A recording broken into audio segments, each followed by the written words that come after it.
Hello. Hi. Hey there. How's it going? Welcome in, everybody. You rock. Oh. You know that? All right. Y'all got introduced to the new alerts just right off the bat. That was we've got some new updates to the stream. Welcome. Good to see you all. Happy to have another week with you. We've got some new updates to the stream today. First, we got some new alerts. You'll probably see those popping off every once in a while. Mrs. Tomato has been throwing together some good sound effects with some new graphics. We've also, though, got some new stuff going on with points. So you can spawn... Hey, Reese with the super chat. Wait, did that not spawn a... Are we already messed up? Hold up, that I didn't get an alert for that, so I'll need to double check on that, why that didn't happen. But we've also got some new sound effects that you guys can spawn. Just in general, a couple new things going on for the stream to be a little bit more exciting. It's all slow too. Like, we're doing some stuff now, but the overlay for this stream is going to change over the next couple of weeks. And just in general, you'll see some changes here and there. But for the most part, welcome. It's the same old tomato. And today we got the same old tomato toes. Nice. We got the same old tomato, I don't know, what's the word for it? Pedigree? No. Schedule. Yo. You rock. You know that? All these alerts. They're working. There's your super chat, by the way. Thank you for the sub, mate. Giving them the runaround, giving them the test. Thank you, appreciate you. Yep, okay. All right, with the toes. So, that being said, we're gonna have a lot more fun to play with around this stream now, and I'll probably get a lot more sounds popping up. But we've got like I said, we've got a fun topic today. My friends, today we're gonna be looking at missions. What has been talked about regarding missions? How are they doing? What's the progress on them? Where are they going to be taking place? And what can you guys expect? Probably in the next year. I think 2024, we'll see a lot of this stuff we're about to talk about. But also beyond that, we've got things like cargo hauling missions. We got cargo hauling missions. We've got bounty hunting, engineering, mining, salvage, all kinds of stuff that they have discussed. Even a new global event. A lot of stuff they've discussed over the last year and a half-ish that we'll be going over today. And a couple extra hot takes from myself that may or may not be coming to the game. Now, all this stuff isn't confirmed. Always take it with a nice little grain of salt. Just pick it out of your eye. Ow, that hurt. Salty. And remember that some stuff can get delayed. Some of the stuff we're going to hear about today hasn't been talked about in a little while, so that could already be delayed or on the back burner. And priorities change. The main thing to remember as we go through this is that combat is now no longer the sole place of development when it comes to missions. For the longest time, it was bounty fighting, mercenary work. That is a big graphic. It takes up the whole screen. I'm gonna need to change that one. What was I gonna say? It is definitely... Man, I forgot what I was saying. Oh, combat was the big priority before. Mercenary missions, FPS stuff, bounty hunting, even like global events would be based around combat a lot of the time. So the big focus now that started last year is that industry is starting to become more of a thing. And as we start out here, we're going to actually start with just a conversation with the missions team, and they'll talk a little bit about how they're starting to lean more into that kind of stuff. And you'll see it throughout today's session. There's a lot going on with industry and even a little bit of exploration kind of stuff that aims to make the game a lot more fun for people who aren't necessarily combat focused. Before we get right into it though, let me say my hellos. I didn't get to say hi.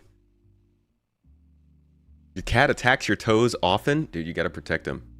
Our socks are known to be extra powerful toe repellents, or cat repellents. They're toe attractants. They attract toes, but they repel cats. So if you have a dangerous cat around you, check out Tomato's Toes for the toes, if you need good toes. Disable ad block. You have performance issues with YouTube. Google cooking your CPU is a pretty asshole move for sure. Yeah, it's not great, Google. Not a good look. I won't say any more than that, though. Because they do pay for our meals. Cineshad07, how you doing? We are in the U.S. right now, Geronimo. We'll be in Turkey in about a month and a half. Good morning, Matt Vasson. Phalanges. Phalanges! Hey! Love that noise. You think Nintendo will get mad at us for that? You'll need to look into that. What, the YouTube stuff? Will my Polaris be named the Big Tomato? I will not have a Polaris. That's too much oomph for me. I'll stick to like a Galaxy if I'm going to go that size. You told there'd be punch and pie? Punch and pie? Punch and pie? That sounds like a horrible combo, man. More than one solar system would be nice at this point. Shoot, I'd like our first system to be fully featured though. Let's be real. Give me everything I need. I don't need to go to any other systems just yet. Especially when it's Pyro is the next system. Like it's Pyro. If it was Terra, I'd be like, oh boy. Pyro's cool, but it's Pyro.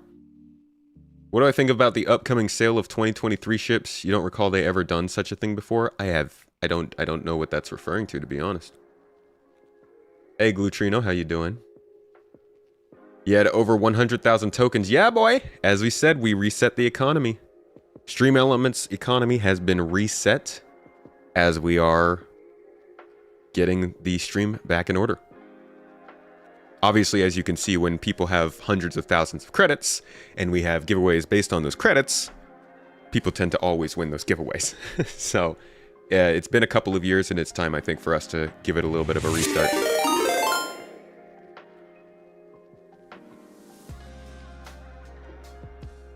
What's up, Brigadier Bo? Have it, but you're going to get it set up when we're in Turkey. Oh, the puppy picture thing? Puppy picture? You mean puppy cam? Oh, no, the literal puppy picture. When you guys... Yeah, we should make it so that you guys could just spawn a puppy picture and make it pop up on the stream. That'd be much easier than me going to Google Photos. Do I think they'll put the Pioneer back up on the 18th? Do they have a plan? Is that when the sale is supposed to be? I'm not caught up on any... I'm not aware of a sale or anything like that. I mean, if there's some news that came out, I haven't heard about it yet.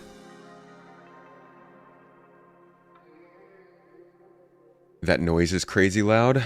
The upgrade noise that comes in. Oh, it's an extension. Nice.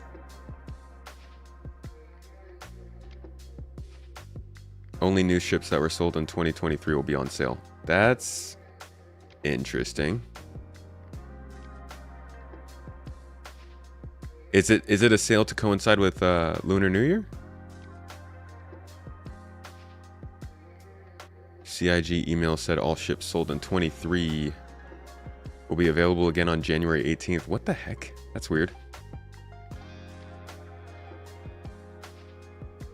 Started making your own essentials playlist for Star Citizen to share with all your friends getting into the game lately. Turns out like 90% of the videos are yours. That's awesome, TT. Thank you. I try to make the videos useful for people who know the game, but ultimately my goal is to try and make them accessible to people who don't know the game. I think that's the most important part. So there's a lot of people. There's more people who don't know the game than do, so, you know, it helps. Looks like we got a poll suggestion on Twitch. Or what do we think will make it to the final cut of 24? What do you mean by that? The final cut? Yum, yum, yum, yum, yum, yum. Yum, yum, yum. They also alluded to some more news surrounding it, but that may be a reach. Well, the 18th... The 18th is this Thursday, so they could be returning to Inside Star Citizen this week. They usually do the next week, but it is the third week of the month.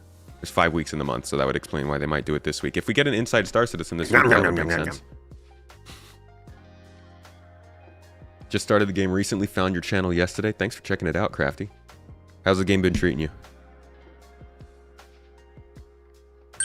Toes. Toe. Consider yourself more of a hillbilly tomato or a moneymaker tomato? Are those the only two choices? I feel like we're more of like a juice kind of tomato.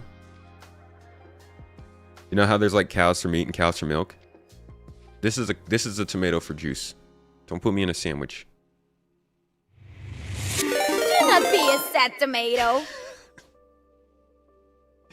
Oh God. who picks these noises? Mrs. T, of course. Mrs. T's got the sounds on lock. Did I say who picks these tomatoes?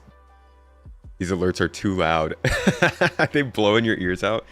I can't change them. Be a sad tomato. Hold on, let me see if... You know what? I think they're playing double. I think is what you guys are hearing. Now it should be better. Let me just double check. Yeah. I'm sorry. You guys had two different channels playing the same sound, so it's probably coming through way louder. Now if you give it a go, it'll probably be normal volume. That's on me. My bad, guys.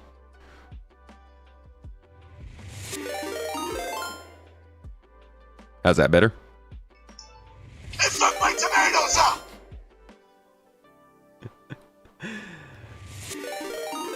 Oh my God. They're also obstructing the whole screen. Yeah, that's another thing that we'd have to figure out. Tomato. That's part of, no.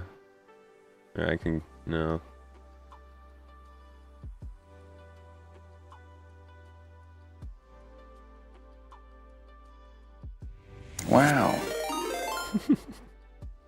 Wow. I'm trying to find, there we go. All right, that's why. That should be better.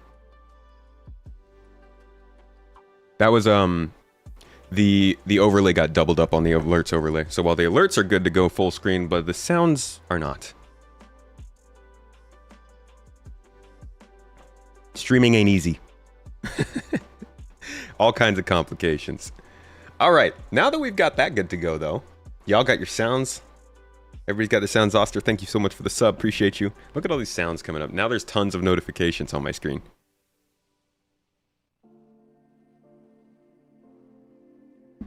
Welcome to the club.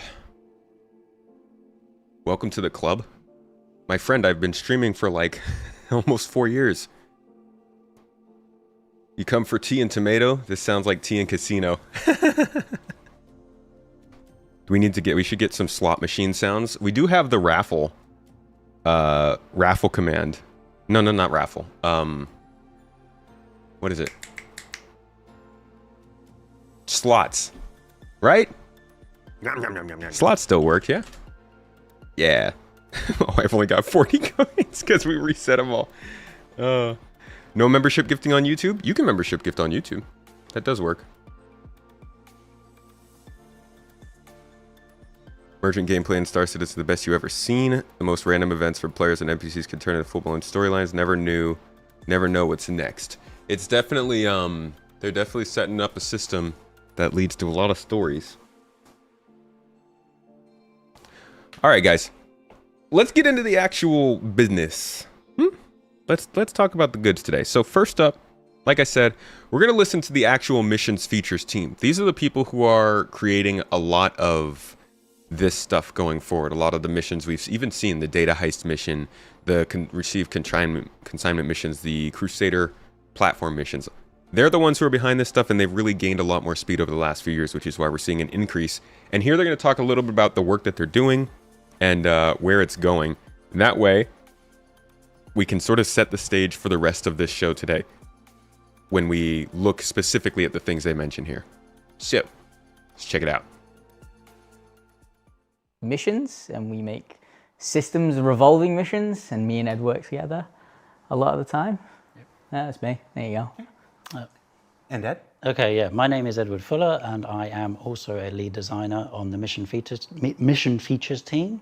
And obviously, I work alongside Elliot, and there are other designers who report to us and make missions with us. And yeah, I mean, we'll go into all the details when we get to the questions. Give me 1 second. I just got to change something around here real quick. Yeah? How was that? I didn't get to make it. Really fun. Met a lot of people, met some content creators. just a really fun environment, and it just helps to motivate you more because people come in, they're like, oh my God, what you do is so cool. Can I have a picture? And you're like, I just make video games for a living. Yeah, that was what, not last weekend, it was the weekend before that? Something like that, yeah. I can't remember. I drank too much. Yeah, no, I've been here. This is actually day 365 today that I've been here in the UK. So I hit my 1 year tomorrow. And I'd been waiting for a Manchester Bar Citizen. I've been waiting for a Manchester Bar Citizen the entire time here. And they finally do it, and it's when I'm on vacation. Yeah. Out of the country. And I'm like... It was really nice. Like, when I was there, I met... when I'm in Twitch chats, there's a person in there all the time called Slough Dog. And I was walking back from the toilets, and this guy looks at me and points, and he's like, Elliot. I was like, oh, hello. And he's like, I'm Slough Dog. I was like, oh my God, hello. Because he also tests on Evo Kati, so we see a lot of his reports, and we speak to him quite a bit as well.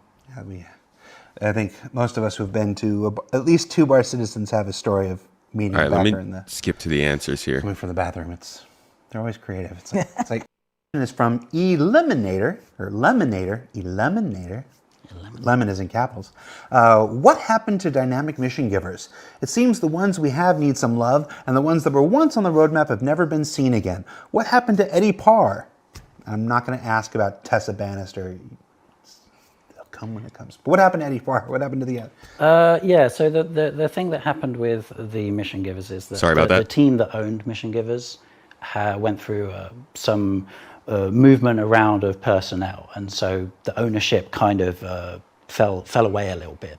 But the narrative team now own mission givers, which makes a lot more sense because, I mean, they design the characters, they write their words, they build their lore, so it makes a lot of sense that they would own it. So they're also building their own designers in the narrative team. So there's actual people who design stuff and make things. So now they also have people to work on them and improve them. So there is definitely a focus on getting them up working better and maybe introducing more or improving various things about them. So yeah, they will come back and they will get better. Yeah, I know. You're part of the. We're in the process of we're still building out our UK office here, and there's still areas that are under construction, which is why we haven't shown you our nice comprehensive tour. We want to wait until it's all done. But a lot of the artwork has been going up in the last couple of weeks, and yeah, a lot of it is based on our great mission givers and whatnot. And so there's actually this internal sense of we walk past and like, oh gosh, remember this guy? And like, this guy was going to be cool, and oh yeah, Pacheco, she was going to be real cool. It's like there's this movement internally. We would really like to get that going, get those back. I know the narrative team has so much intended for these people, including Tessa Bannister. To add a little bit more to it, the credence to those designers, like the designer working on it is our former embedded QA, who became a designer, and he came from our strong stock. Yeah. So he's we trust his abilities to bring the best. Can never overstate the value of starting in a QA and as a launching pad for almost every discipline. Pretty much 99% of all developers come from QA, and QA are the backbone, fundamental to every game studio. Mm-hmm. So shout out to Bishop. QA. Yeah, I mean, I work. We know you, bro. I started in QA, but not at this company years ago. So yeah.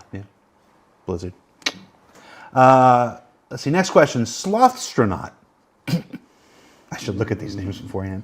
Slothstronaut says, any plans you can share for missions suitable for larger groups or organizations? Yeah, so the way we think about missions that would be aimed at like large groups or organizations is that Bishop, kind of have he was giving a shout out to QA, man. The more complex the objectives are, the more they're intended for larger groups. Right now, a lot of our missions are quite simple on their combination of objectives, or the number of objectives you have to do at the same time. Obviously, something like Siege of Orison is a good example of something with multiple things, and the intention there is multiple players play together. However, outside of dynamic events, we want to make sure that we have content that is suitable to divvy up to a crew of players and whatnot. So we're aware that players like this because we demonstrate it in like Xenothreat and Siege, where people play, they do different things, different roles, and so we're aware that there's an appetite. For example, one of our missions that's fairly newly announced, it's on the roadmap now, the data heist mission.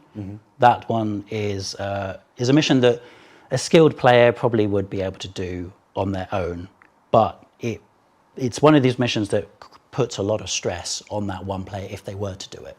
You've got to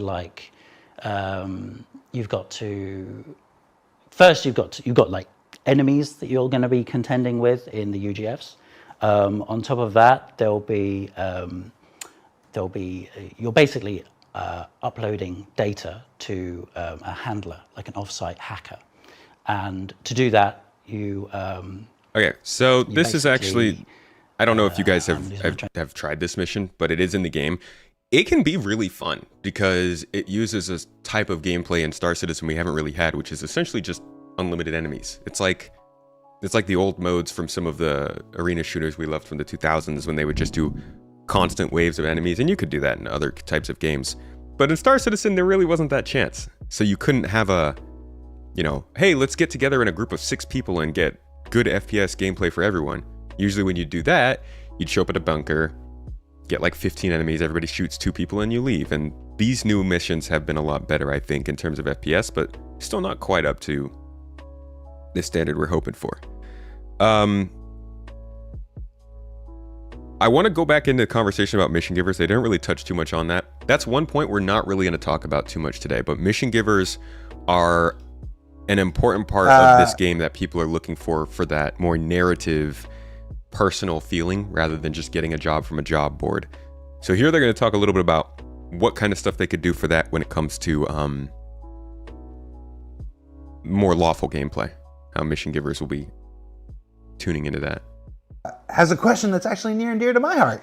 I've given Dave Haddock some crap for this in the past. It was discussed a couple years ago on video about how all the mission givers, this was me, he's talking about me because I called him out on it. All the mission givers in the universe are mostly all criminals and scumbags, or at least very morally gray. That still seems to be the case. What are the plans for giving non-criminals some mission givers that don't make them want to take a long hot shower after? What can I say? Dave Haddock is shady AF. That's all I can say. No, it's just how it ended up. It's just when we talked about. It's really the same answer we talked about on the video a couple years ago. It's just it was, we had all the legal things. Tessa was still in the universe at the time. It's like, well, we wanted to start putting in some of that morally gray. So those became the focus. Those became the first things. And then, as you already answered earlier in the day, the mission giver team kind of got rearranged and stuff, and that lost some priority. And now that it's back with narrative, that's sort of picking up steam again. It's also really dependent on the character team and really dependent on the animation team, because the mission giver requires way more animation work than any other NPC. Team, because they have a unique location. Exactly. So it's just a lot of things that you have to come together to do them and stuff like this. But there's a list. The best I can offer is that there's a list internally.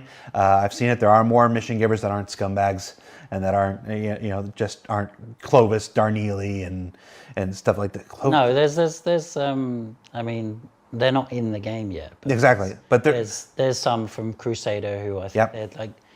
I'm pretty sure they're supposed to be like security. Yep. You've got them there.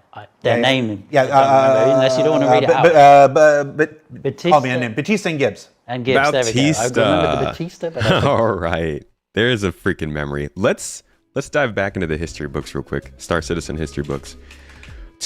God, that's got to be like 3.12 or something. You guys remember the Ballad of the Mission Givers? These people, where did they go? All right, let's see. Star Citizen advocacy agents, mission givers. I'm sure that'll make them pop up. That's got to bring them up somewhere. Come on. Rowena Dooley. No? So these people, they had plans. Here we go. Devin Bautista and Lisa Gibbs. Yeah, these two were supposed to be on Crusader. So this is your list of mission givers. These are, like I said, these are the serious people who will give you more narrative-based missions. If you ever have taken on the Arlington Gang mission, that is one that comes from this guy right here. Miles Eckhart. Might recognize his smug little face. But there are a lot of other people in the game. You'd be surprised, right? People say there's nothing in this game. Clovis is in the game, Constantine's in the game, Wallace Clem is in the game, Tisha Pacheco is in the game, Eddie Parr is in the game, but he doesn't do anything, and Ruto is in the game. So you've got 5 or so mission givers that'll give you something a little bit more interesting to do, but they're still not great missions. And that's mainly because these people weren't in the place to make the missions yet. So I think now that we are starting to see this team come together, reputation's coming back around, and server meshing and AI are starting to get some work to hopefully make the game work a little bit better. We might start seeing more development on the side of mission givers, and we've heard that a little bit, some whispers and murmurs in monthly reports last year, but it's looking a lot more sure around this time. Thank you for the sub, mate. Gonzo, 17 months still here. Appreciate you, dude. Hope you've been enjoying the streams. It was simpler times. They're rigged. They probably are, yeah. Server meshing, LOL. Why LOL? So yeah, I guess Rowena Dooley technically is in the game too. Recco Battaglia is in Nyx, so she was in the game but was taken out when Delamar was moved. But these are going to be a lot more of the important missions we're running. I got the Gibbs, so they're like they're 2 people. They're like a mission giver of 2 people, which is a new thing, which is partly probably why they're not in the game yet. So there's another challenge for us. So that yeah, they head up like Crusader security, and they would be offering security missions. And of course, there's Tessa Bannister, who isn't in the game at the moment, but she will be coming back. And She's yeah. be the new Imperator. Pardon? No, no. I'm reading Twitch chat. That's not. She's not jaded enough to be that sort of person. Provocative. Not really. More provocative. No, but no. Let's wrap this question up by saying there are a number of mission givers. Yes. They've already had their PCAP recorded. They've already had their voiceovers done years ago. It's just waiting for that confluence of AI, of character art, of animation, of location, all that stuff that comes together that has to pull one, and they're all just on. There is also another aspect, which is we don't want to put out more mission givers where they don't have missions. Yes. Fair. Content. So it's kind of like we've already done that. We don't want to do more of that. But we need better missions. Dirty Merc. All right, I want to hear what they have to say about refueling missions real quick here. And then cargo missions, and then reputation, and then we'll move on to the actual locations where these things are going to start taking place. It gets interesting, trust me. Dirty Merc says, do we have a path when a mission fails due to circumstances that are out of our control, like a server or no spawns or item delivery? Yellow Merc, with salvaging and mining gated missions, are there any plans for refueling missions for players who maybe own a Starfarer? Oh, right. Yeah, that was on mine. Yeah, so refueling, it's been with us for quite a while now, but it is still a player-on-player mechanic. Yeah. When refueling was first being designed, there was an effort from AI had priority to be looking at ways for AI to reciprocate and be the refueled. Right. And then, shifting of priorities and people moving around, and refueling changed a lot, came out, and the prototype work of what refueling is for an AI didn't maintain to be matched with. Right now, priorities for AI don't put them in alignment with working on that particular feature to bring up. So basically, AI designers and AI engineers would need to come back and look at that particular behavior for them to cooperate with a player, just refueling them, downstream. and then it would be possible. But The important thing about making missions for this gameplay is that we all know that Star Citizen's super strong sandbox gameplay. That's why a lot of us play it. Many of us have no problem with that. That's why people, you have people who say there is no game and people who say there's plenty. But a mission kind of makes it official that you can do that as a gameplay. So like salvage probably wouldn't be as popular now if they didn't create the salvage missions to go with it. Bounty hunting, definitely wouldn't be as popular if they didn't have missions you could take to just go and run bounties. Same's true with cargo. Or passenger transport's a really good one. Nobody even considers needing to do passenger transport because there's no missions or gameplay surrounding it. And I think that's one of the same things that's going on as he's talking about here. Like, if nobody is doing the stuff that you want to be done, they're not going to do it unless there's a mission that kind of handholds people and acts as a tutorial to get that gameplay to be noticed and known.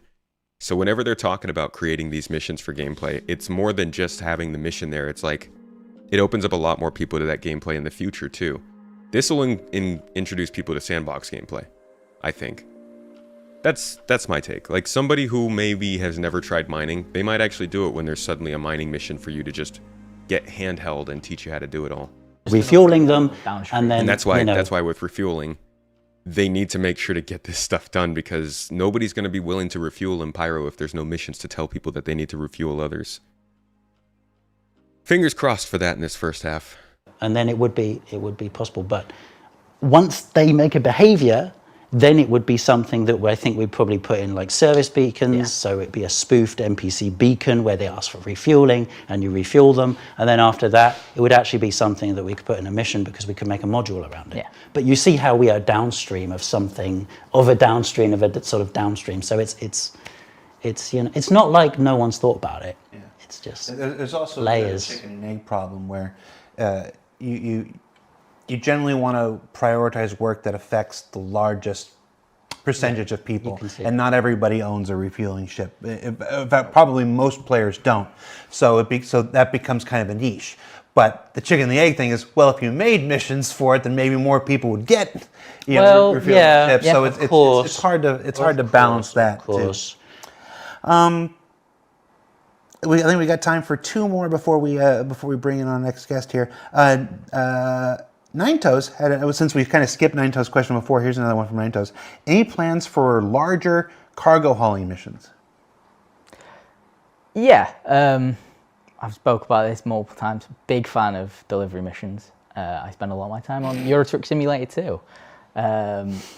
So yeah, I love big cargo missions, but one of the fundamental pieces we need, because I don't want to give you cargo missions where you go up, click a terminal, it spawns in your ship. I'd prefer the flow to be nice, what I'd like, elevators. Right? So cargo elevators. I want you to have to move the boxes, or in the future, pay someone to move the boxes for you. And I want that to feel like you are a delivery man who's loading your truck full of goods, going from A to B, maybe getting pirated, getting there. You don't always have to be pirated. Don't always. Maybe. It's maybe. That's just an example, Reddit. Yeah. And then taking your boxes to the drop off. But I want a full, proper mission flow that makes you feel like a delivery man. Yeah. And for those who follow the public roadmap, not the release view, the progress view, you'll see that freight elevators are in development. Whatever. I've seen some internal reviews and stuff. The elevator opens up and there's a whole bunch of crap, and it's like, I got to get this into my ship, and and they're all prototyping different ways of moving the things, either by the hand tractor beam or by carts and stuff like this. So it's all being worked out when it's farther along, and we're more confident in the exact approach we're going to take. That's when we'll show it to you. They're still kind of blue skying a couple of things, how best to move things from the elevator into their ships. It goes into the whole thing of, we could fudge it and make it all right, but we want to our key focus is fun in the verse. So we want to make things that are polished, that we think are going to be fun and that players enjoy. Yeah, and another team is working on making it to some degree fun. So we would be stepping on their toes. Yeah, it'd be very silly for us. Let's see. Last question before we bring on our next guest, Salty Mike. Oh God. Man, you managed to squeeze one in here for Salty Mike. Again, I want to state that I did not pick these questions. These guys picked these questions this week. There would not have been a Salty Mike question. I'm just kidding. Which one is it? Salty I don't know. I just Yeah, I know, but which one? Oh, I don't know. I just Oh, well, quite a few. I just default into giving him so much trash. It's the one that's marked. I took him to Germany once. It was a thing. In a, I wish I were better at this. In a recent monthly report, it states the team has now taken over Reputation. What are the plans for the near future with expanding Reputation for players in the game? Okay. Yes. Reputation. Yeah, we've taken it over from USPU, and there's a few things that we're focusing on. And one of the most important parts we think we need to get out is reputation-based hostility. So we want it so that you can do missions for like the Ninetales in the verse, and when you do these missions, you gain reputation, and you can gain reputation to a point where you're allowed at their outposts because you're friends with them. You could be doing Siege of Horizon and they won't shoot you because they think you're friends. But then what needs to come pretty much at the same time or directly after that is like sandbox reputation hooks. So these are things like, if I shoot Ed, my reputation Where's with Luke. Ed? Yeah, Always you're shoots right Ed. next to me. Listen, It could be Jared. if I shoot Jared, my reputation with the entire community goes down. Apologize when you wait. I know, right? Yeah. Anyway, sorry. But- This is such a Your this is reputation. such a topic. Like, there's so much depth that's gonna have to go. This is the team that took over the reputation system, as they said.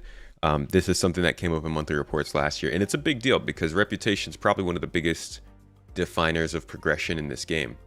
You got reputation, and then you've got things like resource management that are meant to put a check on players who are moving rather quickly or maybe want to do things that are a little bit too out of the ordinary for one person to be doing. Not to say you can't do it, you're not going to get locked out, but if you pursued mercenary work for 6 months and you were making 150K an hour doing that, you're not going to be able to just switch over to mining and make 150K. You're basically starting over in the sense that the skills that you need are obviously a little bit different, but also the reputation of the people you're talking to and the contacts you have would be vastly downgraded.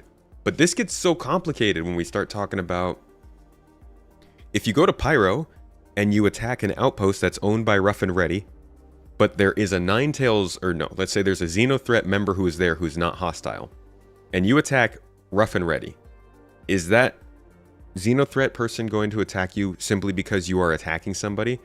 Or are they going to let you go because maybe they don't like Rough and Ready? If you have a certain amount of reputation, is that person going to jump in with you and fight with you? Or will they just stand by and let you do it? Is there a certain amount of reputation you have that maybe they wouldn't attack you and would just let you do what you're doing versus actually jumping in to assist you? Imagine how many different little variables for every faction. And then all of those variables are based on how those factions view other factions. And then you have to take into account, what if you're in a party with multiple players who also have different reputations with those faction people? Do they ignore your party because one person has a high faction? Or do they only shoot the people in your party who don't have the high faction? Like, it's just such a rabbit hole when it comes to this reputation thing. But it's a cool system, and I look forward to seeing how they handle it. And I'm glad that I'm not involved in any way in doing so. Theoretically, allows you to side grade into different gameplay. Yes. The only thing you're anxious for is farming and base building. Anxious like you don't know if they'll get into the game. What if you are a mercenary but you take a mission to protect mining corporations? I mean, as long as you're on their side of the law, technically, right? Like, as a mercenary, you're basically just hired gun for good or bad people. Will player reputation affect other players? I believe so. And that's part of the rules that we've made for our own organization, GII. While they're not as in effect now because of the way the game works, we have already worked into our own rules the idea that your reputation in the game could affect the reputation of the org, and that'll be taken into account.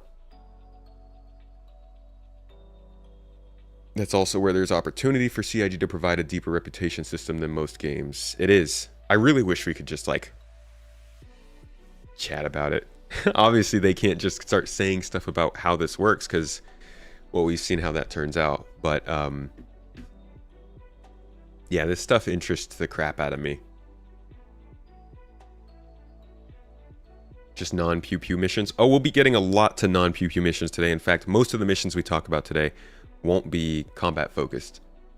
So you're going to be excited for that stuff. Go down. If you shoot Ninetales, your reputation would decrease with them, and if you keep shooting them, they're going to start hating you. So even though you could start, it's not just shooting. It could be these destroying their ships, really, or it could be stepping on their toes. Like ways of going, right, the player's done this, it's against this faction, this reputation, so this reputation has allies of these people, so it's also going to a little bit affect them, but they're hated by these, so these people are going to get a positive outcome from your one action. See, that's what I'm talking about. We want to have like this stuff. That's so complex, but honestly, the fact that he's talking about that so candidly right here, obviously, it's not like they're going to go through all this and not think about this, but it means that in terms of design, at least they have at least some thoughts for a solution on that. And this is 8 months ago, so that's why I think we didn't see anything reputation based at CitizenCon. The missions team wasn't even there, I think. So this is probably something that'll come up in an ISC sometime a little bit sooner here. Focusing on getting those because we think that's going to make the universe feel more alive and more influenced by your actions as a player. Especially like being able to do missions for Ninetales will allow criminal players to live that life. Yeah, because I think that's why we chose not to do reputation for Ninetales up till now, because it creates this problem where we go, yeah, but wait a minute, you do these missions for Ninetales and they're supposed to like you, yet you still get missions to murder them, and you can murder them all, and yet they still give you missions. And because there's no connection between those two things, it's where it all comes apart. Yeah. So we don't want to expose that obvious fault, but we want to after this particular feature work. Reputation is a very important system to us. Yeah, super. Yeah, this is a really exciting discussion. I would probably pull up the ISC reputation video, but it's been a while and we went over most of the stuff that they would talk about right there. Point is, every company in the game, they focus so much on branding in this game, and it matters. Every company in this game is somebody who is either selling something, making something, or hiring you for something. But you can interact with most of these companies in the game, whether it's through flying their ship or working for their companies or shopping at their stores. And the idea is going to be over time that these companies will view you in a certain way on a professional level. And those things will change quite a bit over time, not just based on who you are or who they are, but also based on who your friends are and who their friends are. And I know I said I wasn't going to do this, but let's go dive into the into the reputation talk on Inside Star Citizen real quick. I just want you guys to hear the basics of how the system works. It's also important, I think, because this is the system that can make the crime stat go away. Instead of doing a crime and then getting a crime stat and just being suddenly everybody wants to shoot you, it feels like the crime stat can be used as a way to track your immediate actions. So rather, the crime stat tracks immediate actions, your reputation tracks an existing reputation, essentially. So if you do a crime in Stanton, in Crusader system, let's say you already have a really good reputation with Crusader. Right now, with a really good reputation, you get arrested, you go to jail. But what if a crime stat might get you fined, but because you have a reputation, you don't necessarily get arrested or something like that?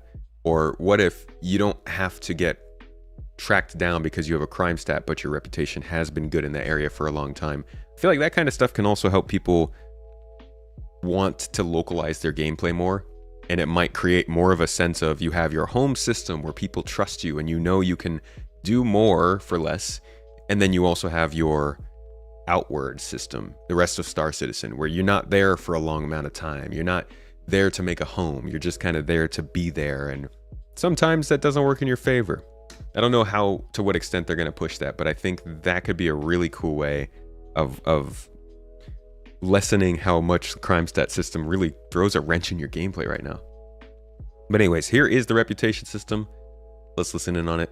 How you doing, Lord Riz, out of South Africa? Glad to see other Psych fans in the chat. Good on you. Essentially allow us to track values for a player's reputation with an entity. And when I say entity, that could be an NPC, an organization, heck, it could be a table if you want. So long as it has a persistent ID with it, we can track a value against it. Still alive, I think. Not only can we track a value, we can track several values. Those values are in something that we call a scope. When we say scope, we're talking about two different things. There's affinity, which is this kind of measure of how much a entity likes you, and that's common across all these entities, NPCs, organizations, etc. Hello. A few different things affect affinity. It's going to be mostly your mission performance, and more specifically actually, what you do during that mission. That's when affinity will really get big boosts. It is also worth noting that we can affect affinity through just your everyday action. For organizations, affinity is a little bit different in that it kind of represents the amalgamated opinion of that organization and its members towards you. It's going to control a lot of things like whether or not they want to attack you or help you, for instance. And then there's confidence/career. Confidence is exclusive to mission givers, and it kind of says how good they think you are at your job. Career is how an organization might be tracking that same value, how good you are at your job. The difference with an organization is that they can have several career scopes.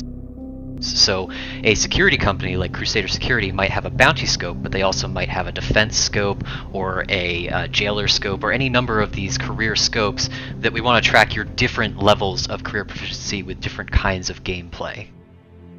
So this is, again, this was 2 years ago now, I think 2 years ago.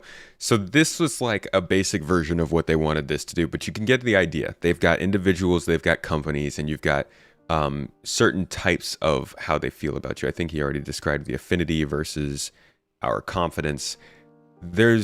I'm betting this is going to be a lot deeper. By the time we see reputation come back to the game in a real way, probably late this year, maybe next year, I think this whole system is going to see a pretty significant update.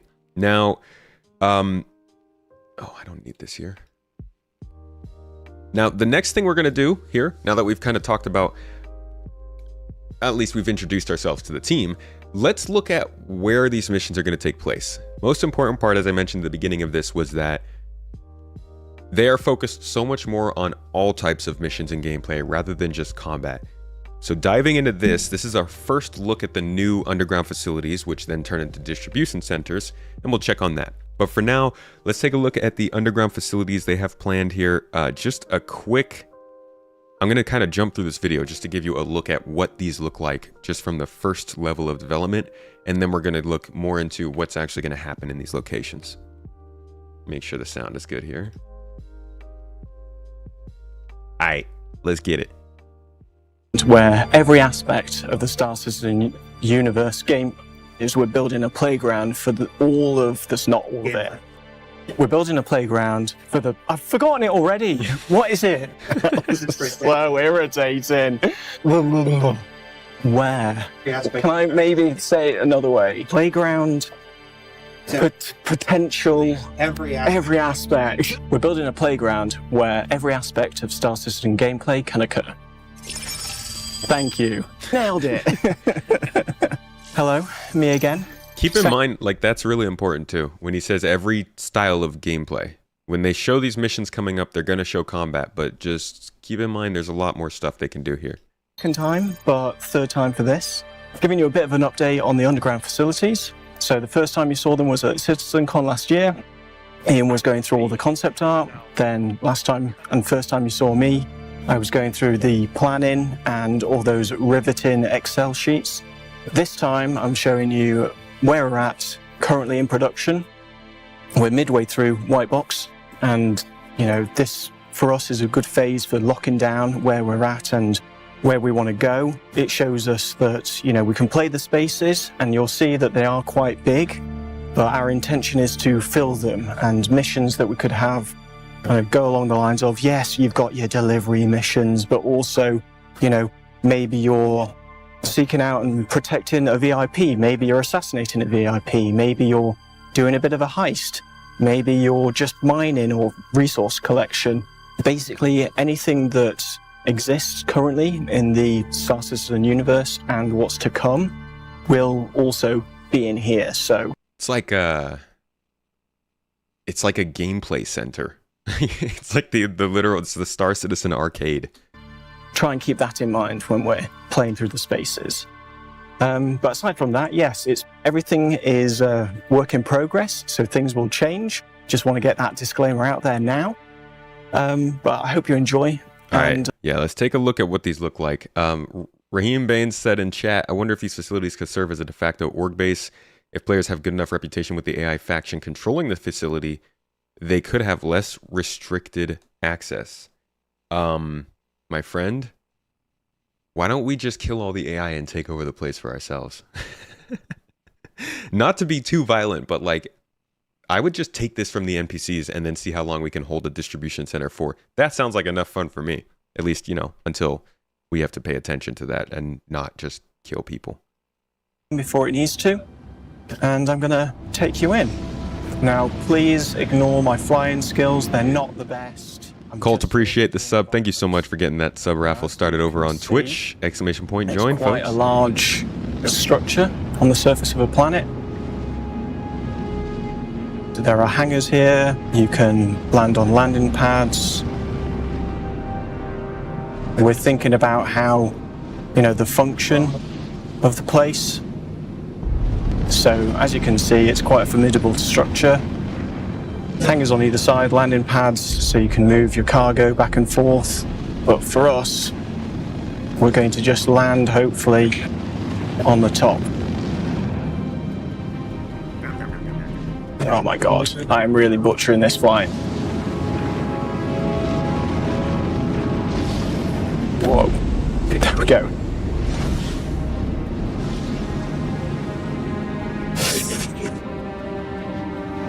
Okay, so let's get out of this high seas.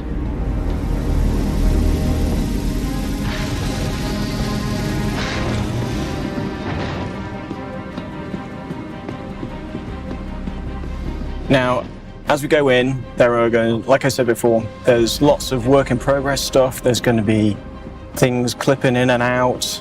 Try to look past that and to what it is we're actually showing. It is still work in progress at the end of the day. So let's jump forward inside so you can see a little bit more about what's going on here. So this, when you first turn up to the UGF and your rep is, rock bottom, you're going to come here first. And this is kind of the introduction to whatever company owns the UGF.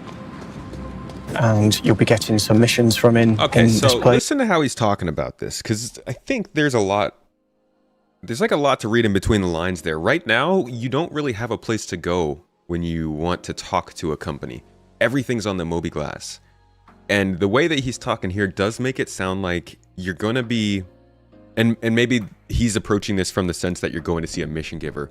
Because we're very used to, with mission givers, you would get a message that tells you to go to a place and then you meet a person to get a mission. That whole flow could be rolled into the actual method of getting missions too. Where instead of you're accepting the mission on the mobiGlas and being good, maybe there will be some missions that require you to come to these places. And you just can't see them or accept them any other way. Not necessarily full-on mission giver narrative kind of thing, but something that is a little more applied. Because if you think about, really we've been working for Crusader, ArcCorp, Microtech, and Hurston. Some Blackjack Security in there, some Shubin, a couple of small factions, but none that have like these massive headquarters that you'd have to go see. I think they showed off Greycat. They've shown off Shubin. I think Kovalix. So like this feels like a really big push that they're doing to almost transform the way that people coalesce around these locations. I don't think UGFs are going to be the ground locations we're all going to anymore. It's going to be these, which I guess are kind of taking place at UGFs, but not really. Yeah, they're leaning a lot more into their mission givers. And I think even last year they said that they were working on kind of mission giver light, where you won't necessarily have a whole relationship with them, but you still see them in person, which also again points back towards what they've talked about with virtual AI and AI just being able to eventually start delivering missions themselves. But there's a lot of speculation there. Let's see what else is going on here. owns the UGF, and you'll be getting some missions from in this place, but you can see it's quite a going for that brutalist structure, but having all this glass kind of makes it so you can kind of let the outside in a way. And you can see by looking out these windows, we can kind of take a look at kind of, again, the expanse of the structure. And I think in the background over here, that is another UGF. So like I said, it's quite a big thing on the surface of the planet, which is awesome. So in here, this is not just a through space. We're going to have some offices on the back.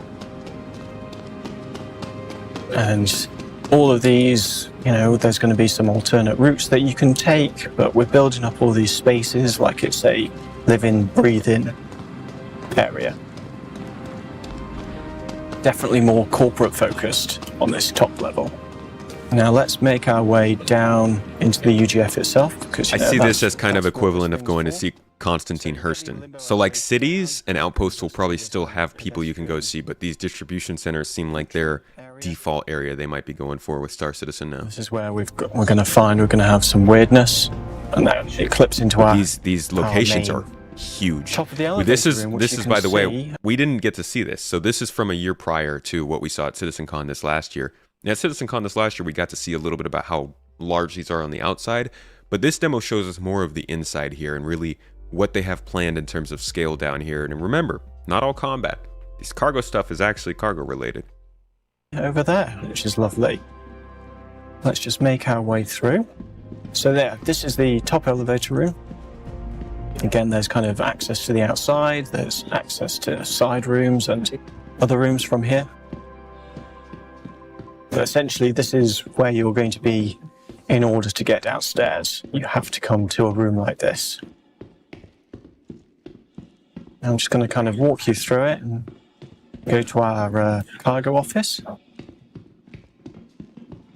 But lots to do, lots of people milling about, lots of space to, you know, to do things. So in we go. So this is our version of our cargo office. So you'd get delivery missions from here, you could buy items, but a lot of our rooms are going to feature this kind of door with pedestrians on either side, and that's just so that we've got that kind of functionality throughout the space where, you know, things will be moving around and really the pedestrians want to be So you're, out of what, the way 300 meters type away of from thing. your ship and still in the same building? The pedestrians want to be It's like city size. out of the way type of thing. But size ain't everything. Let's just have a look into the space itself. Everything's controlled by this kind of observation tower. For us, we're going to head downstairs. This reminds me so much of Halo. And we can do that quite quickly Halo on these 2, kind of smaller pedestrian elevators. Halo 2 opening battle, when you have to go down the elevator and you're fighting the Covenant and the mag gun is firing off. So away we go. It feels kind of like that same elevator. Or actually, the one they see on the way down Now the depth feels like the same elevator. of the, you know, the first sub-level is going to change in every UGF. No, that's going to be procedurally generated, a lot like the rooms as well. See, now with this, they could just make this whole underground area a server with server meshing, right? Suddenly, you have enough gameplay to keep you down here for an hour and you forget that you're playing a space sim. It's really cool to see these areas and then think about how that might work with the way that they're handling their architecture. Oh, and the elevator. It's not a hangar. Moving back up. Now you could take the cargo elevator down. That's fine, but that. See, now this is the elevator I was talking about. This one just gives me so much Halo memories. I love it. It's going to be fully automated, whereas these pedestrian elevators are going to be more independent, so and faster as well. So you can see that disappearing up to the top. So this is our bottom of the elevator room. So again, nice big space, very functional. There's going to be, you know, things loaded on and off. And then this gives us kind of access to the rooms or the wings on either side, I should say. So as we release more content for this, you're going to get more expansive wings, different themes. All right, moving forward, you can see more of like, this isn't just large spaces and big chambers, it's also maintenance paths, hatches, and places for engineering kind of gameplay. Yeah, and Animals of Evolution, this is like pure, not connected to combat kind of stuff. They're trying to really show that there are spaces entirely dedicated to gameplay without a gun even being present. Granted, you could bring guns down here and do stuff, but a lot of this, yes, can be used for combat, but as you can see, there's a lot of industrial and civilian style infrastructure and folks around in this one. The floor, or are you making your... It does give a lot of like Black Mesa, Half-Life. I feel like this really mixes Half-Life, Black Mesa with Halo UNSC and New Mombasa. You know, all that Halo 3 Savo Highway kind of stuff combined with Half-Life really gives me this sense of this underground sort of tunnel that they make in these distribution centers. Way over the top on piping, multiple ways in. So again, we're in a bigger room now. In the white box, it's really good to just call out, yes, your alternate routes, yes, your main path, but also where can you get on and off of those? What's rock, what's metal, what's a feature, what isn't. Because if we can call that out now, it means that we're giving people more information as they go into the next phase. Again, so this is just an example of a kind of maybe a rock room, which kind of just links two rooms together. Maybe there's some storage. Now, can I just jump over this because I forgot to put stairs in? Over to the other side. And these are kind of our biggest doorways, but I'm not going to go down this, but we're going to have smaller doors into the space. So in here, it's kind of like, well, where do these lead? We're going to have to wait for that, I'm afraid. So that one up there, that's where you'd kind of navigate to each room through the ceiling. So we're back in that big room from before. Now, when the rooms are this big, we can do a bit more with them. So there's an area out back here. There's, you know, rooms and maybe even some control points. So what if this bridge, I know it's a little blurred over this chasm. Dude, imagine. What if you could retract that Imagine having just like an actual org invasion in one of these places, and you just got a bunch of people pushing up on this side, and you got your folks on this side pushing this bridge, and this is the choke point, and it's just a battle over trying to get through this. I know that's like, you probably have to stage something like that. Maybe it'll happen naturally, but those kind of large-scale battles in these weird places are things I never really got to do when I played arena-style shooters. All of this idea of engaging in combat or in industrial or other types of gameplay. I played combat growing up. I was an RPG player. But all these ideas of engaging in different types of gameplay in places I never thought about before because they weren't part of a pre-made map gets me so excited. I know it's a little blurred over this chasm. What if you could retract that back and forth? What if it's not even there? How are you going to make your way across? That's not for me to decide, for you as the player when you're getting in and out to decide. But for the moment, we're just going to make our way through. Yeah, if you fall down there, you're probably going to die, so watch out for those kind of things.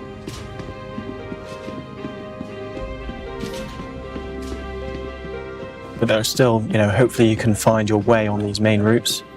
Some side rooms you could play, but then also, you know, this bit's under construction now, but I wonder what it's going to be in the future. And, you know, having all these spaces kind of to this level of detail, it's really rough, as you can see, but I'm walking around unhindered. You know, I can step up and down this thing. I can see where kind of a building might be or where we could have mission spawners, or maybe that's where you need to get to. You know, you've got this main route, but we've also considered the alternate route. So if you're sneaking in, where can you go? And this is kind of predominantly, well, actually, having said that, there's pipes up there. I think this gives us, I hope this has shown you really just how much scale there is to these locations. And you can see clearly there's a lot of cargo storage here. There's a lot of potential for gameplay in stealing and delivering stuff. Things can change still. tax dollars at work right here. How deep is this thing? I wanted to look up at the ship. Maybe the alternate route is where that guy in red is down there, but if you fall down that one, you might end up breaking your legs. You know, all of these containers, maybe the straddle frames are moving things around. Look up. What if that was, like, what if they just had missions down here where all you had to do was be a deckhand and move stuff around? And, like, if that's what you liked, it'd be like the equivalent of the pizza delivery missions for beginners, running simple box deliveries to learn how to fly. What if they were just like, hey, you like moving boxes? You want to do that for a couple hours? Go ahead and run a mission down here. That'd be so fun.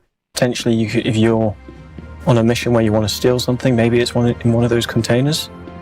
Hopefully a big, working space, sandbox within a sandbox, you could say. How was the potential for gameplay used in places like cargo decks and space stations?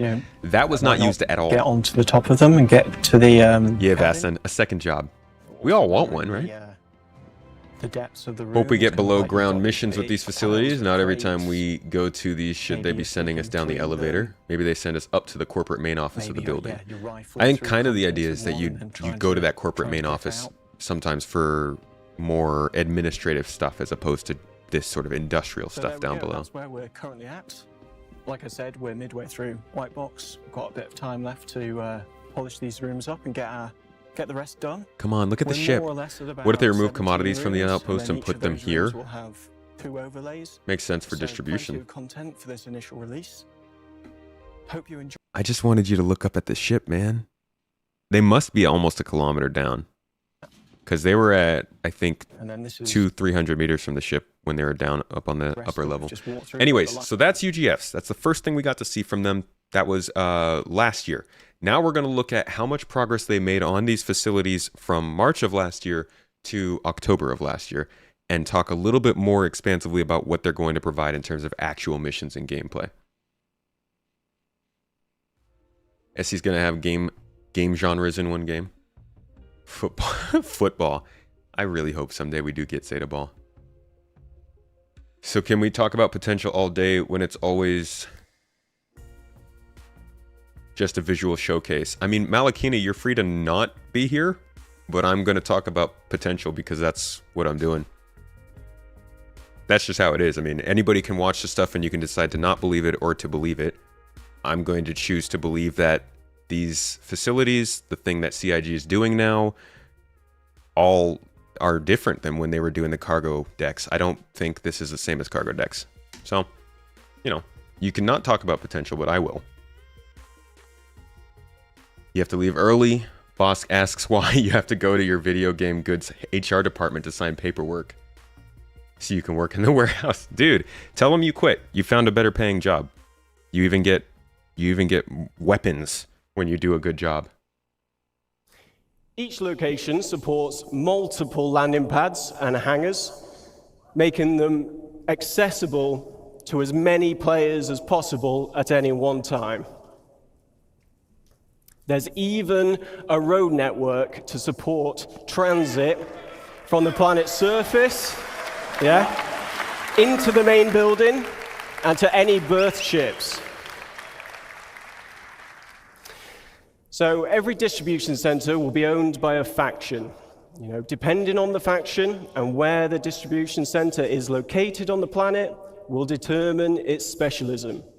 Now, each specialism will lend itself to different missions and gameplay opportunities. So let's talk about some factions for a moment. So an example of a major faction would be the UEE.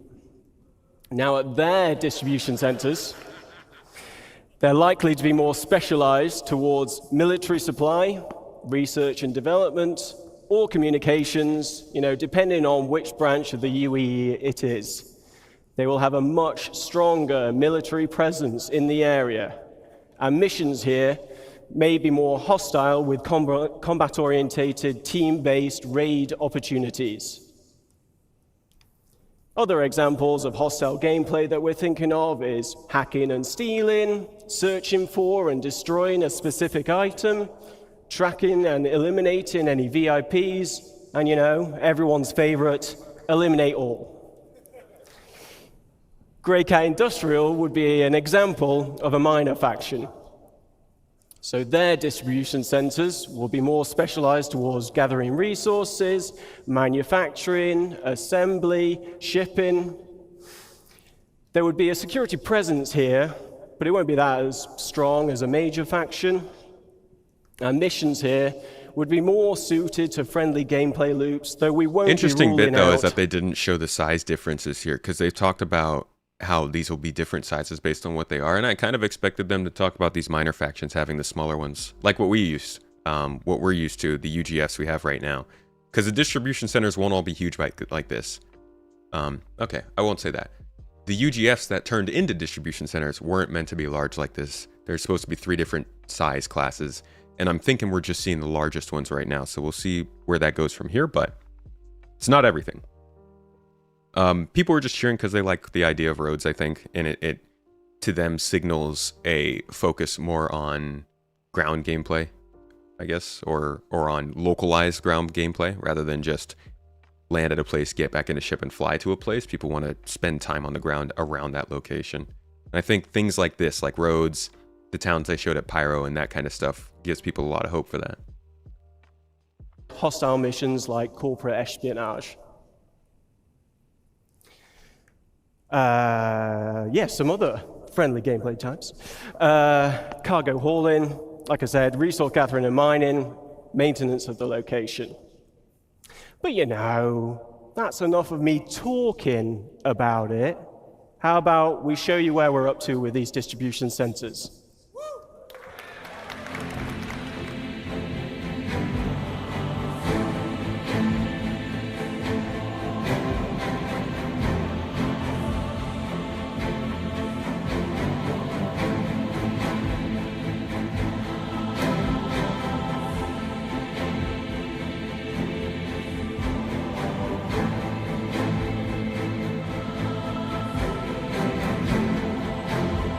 So we just saw the white box in the last video. This would be the gray box. And from here, final art, lighting, implementing missions, NPCs, stuff like that.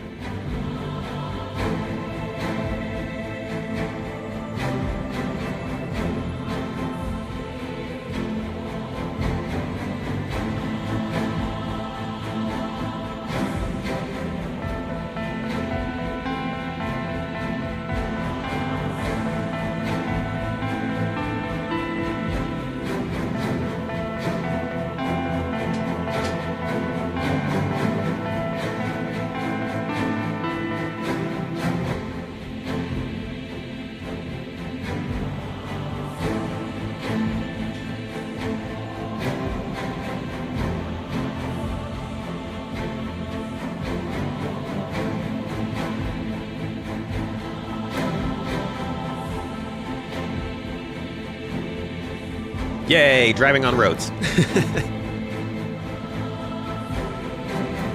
But yeah, I think the roads really just imply that there are reasons to be on the ground near this facility, and I don't think we've ever had that at any ground location. Not even cities have that.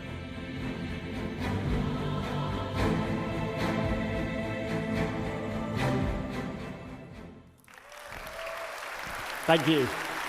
So to talk you through the corporate spaces at these locations, please welcome Rainer Rick to the stage. All right, so we won't go through all of this, but this will talk a little bit about the different reasons to go to each place in these locations. And that's kind of what we were getting at earlier when we said the last time we saw a presentation, that was the underground facilities. Here we're going to see more of the above ground kind of stuff. Sure. Inside, you'll be able to explore the corporate office space and interact with the administrative personnel. Accessible via the lifts in the hangars and also the industrial sections we saw earlier. In addition, we've added also landing pads in front of the lobby, specifically designed for smaller ships and ideal for short stays like pickup or delivery missions. And we can't ignore the fantastic views we have from these platforms, a reminder of the vastness of these facilities. Now, let's step inside the lobby. You'll find the atrium, which is a central point of the administrative area, providing access to various locations of the corporate space. Within this space, you'll find the reception desk, And as a newcomer, you'll be expected to report here first. So here you can hand over your deliveries or pick up packages and earn reputation points with that faction. So also expect to see corporate ownership reflected through branding, color schemes, and product placement throughout the corporate hub. And with the use of overlays, we'll be able to swap these out depending on the ownership. And here's an example with Grey Cat showcasing their vehicles and some shiny armor. And back on the topic of reputation, as it grows, you can expect to gain access to the executive office spaces. From here, you'll meet with unique quest givers, and depending on your reputation level, you'll receive various mission types, either friendly or hostile. And finally, the distribution centers were designed as an evolving location. We've built this with future expansion in mind. And in the back of the lobby, for example, doorways could eventually lead to additional office space. So, enough talk. Just before I show our progress so far, I want to give a big thank you to the Montreal team for their work on the administration area. Thank you. Yeah, I'm guessing these administrative areas are going to be the missions we'd get from somebody like, what's his name? Constantine Hurston. Like the fancier people, less of the Wallace Klims or the, what's that guy's name? Clovis Darnelis. So just to keep that in mind, let's take a look.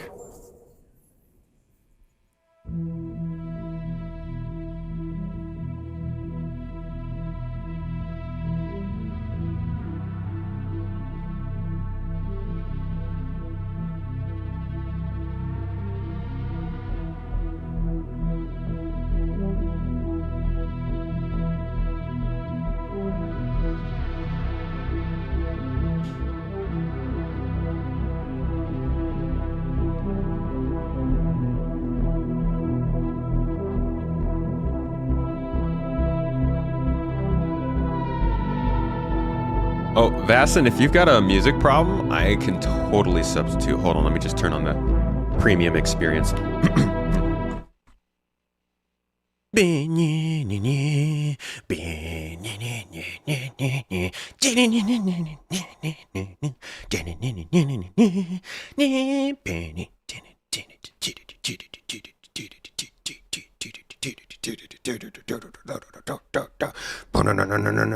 It's so intense. Like, he's infiltrating. This isn't even, he's not visiting. He's coming here to kill everybody. Okay, okay, I'm done.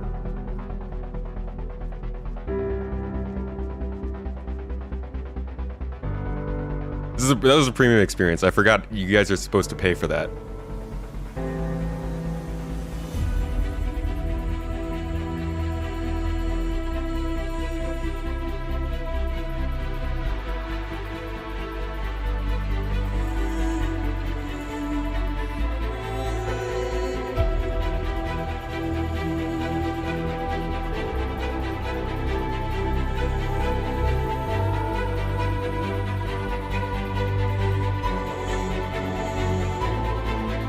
Just for funsies.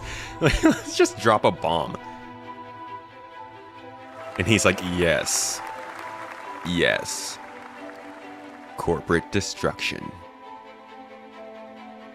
All right, so that's our administrative areas. Let's check out, I guess, really we dive right into it from here. So up until now, we've been talking mainly about what locations we're going to have missions in. I mean, we looked at the team, but these distribution centers, I wanted to definitely make. You rock. You know that? You rock. There's actually one more video that I realized I did not pull up. That would also be important, I think, for helping to describe how missions are going to happen. Because we know we have outposts. We know we've got cities. We know we've got distribution centers now. But you know what we haven't really looked at is space stations. So I want to take you guys on a little journey of how space stations are getting designed to incorporate missions as well.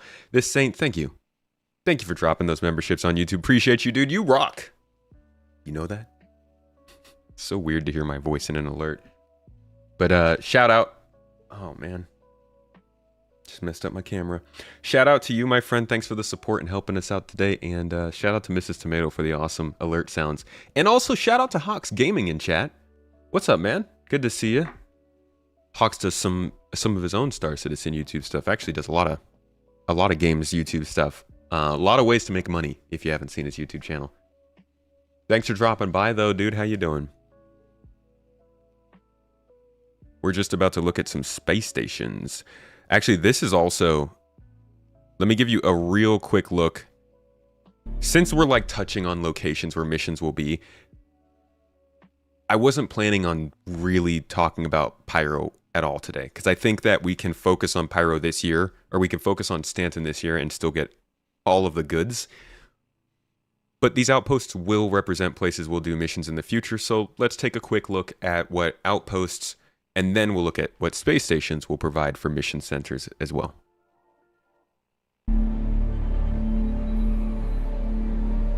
Dude, thanks for stopping in, Hawks. I hope you're having a good day. Enjoy the work, dude.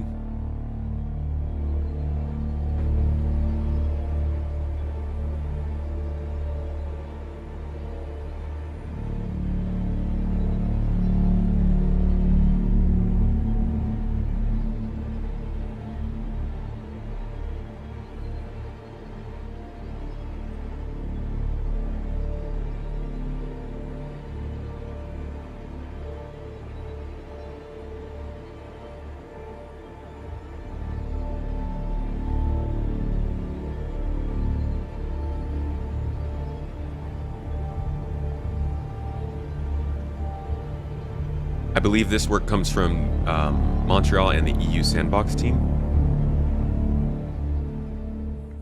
So I guess the NA and EU Sandbox teams. And then here is a look at the actual outposts. Those were like the derelict outposts that we're already getting in Stanton. Those are basically in the game. This is more of the actual cities and towns that we'll be seeing that will fill in the space between these outposts and the large cities like Lorville, Area 18, and New Babbage. Also some breathing noises. That's not me. I mean, I could also breathe.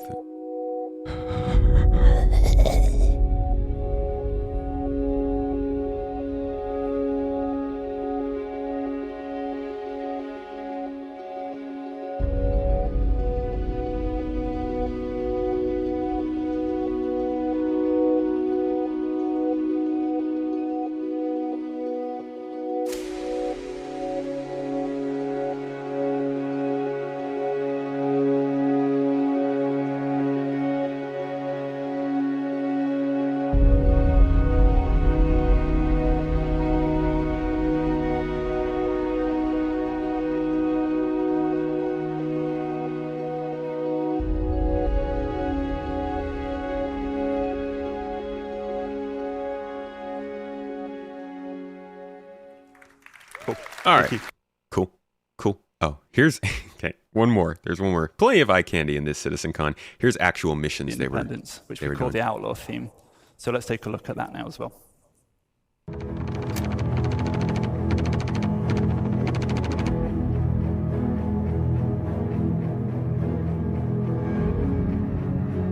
As you can see, very combat focused. I think a lot of stuff in Pyro will be, but there will be plenty of resource exploitation opportunities as well, which probably will be what drives the combat.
I like that they didn't show how that ended up. Okay, so I just wanted to give you a quick look at some of those ground locations, but really what we came here for are the space stations. These are, here we go. These are locations that are being done in a way that Star Citizen has not had before. We had derelict space stations on the roadmap back in 2019, I think, maybe 2018. They did have plans for this stuff. But I think they quickly realized that there was just no point in doing that so early when they didn't have things to put there, and also kind of the capacity to handle all the load of those locations in Stanton.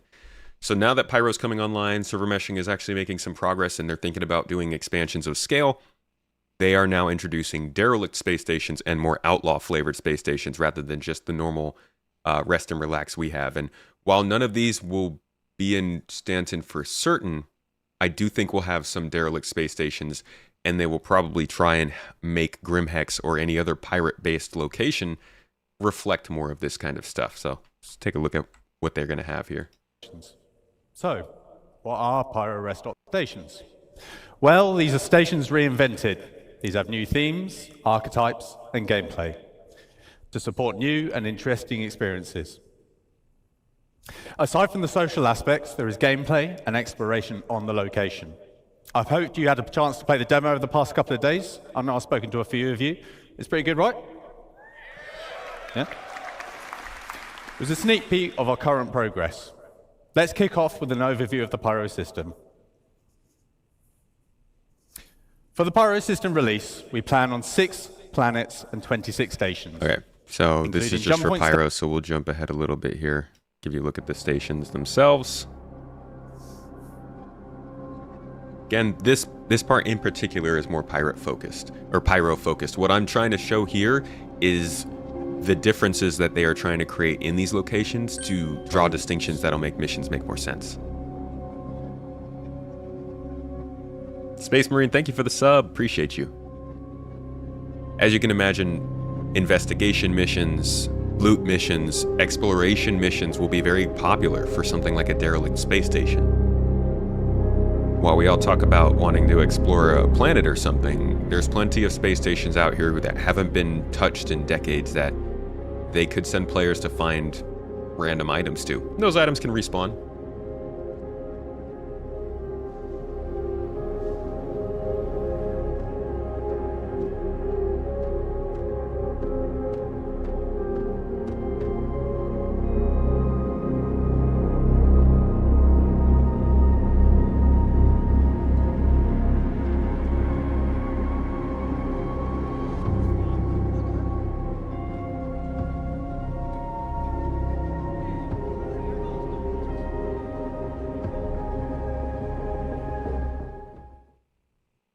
And then finally, let me show you guys the actual derelict space station.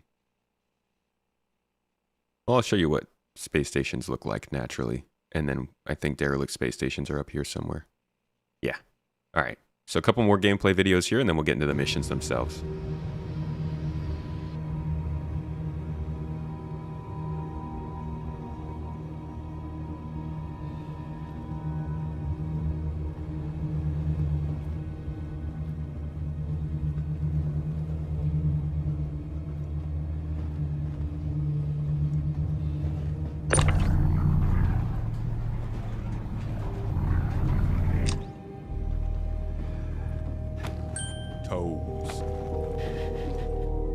These sounds.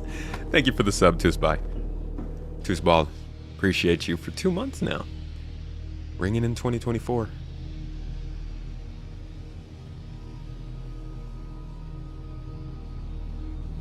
Nom, nom, nom, nom, nom, nom.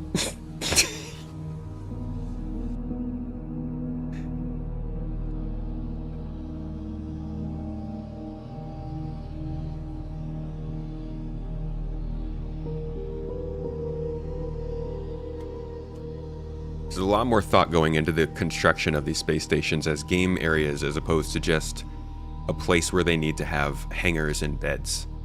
Now, all of these sort of developments that we're seeing, I think, are pointing a lot more towards building a game as opposed to just creating a space where they could keep putting stuff in. I don't know if that makes a ton of sense. Maybe I'll make a video about it. But for the longest time, people have said it feels like a tech demo. And while there's plenty of game elements in there for people to play it as a game, they've treated it as a tech demo.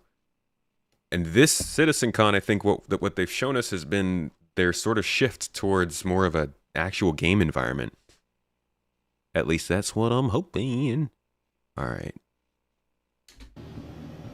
Here's some more of these locations. And this is really trying to show that reputation, as we talked about before, as you complete missions and you get better reputation, you can unlock new items, new weapons, new locations, probably in outposts and space stations and distribution centers. And that's why that reputation aspect is so important. This is also showing that engineering gameplay will be involved here. As you can see, they kind of leave a hint on the screen that power, air temperature, 0G is all based on the environmental settings of the station. So that engineering gameplay that we always talk about being on ships, that everybody thinks are going to ruin ship gameplay, it's also going to be in space stations.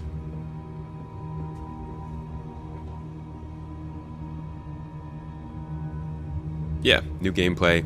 You can do repairs. You could probably shut things down on purpose. You can eat slugs from the HVAC vent. Can we assume all stations will have gameplay? I don't think all stations will have gameplay, but I think they will all have much more going on than what we have right now. All right, and then there's the derelict.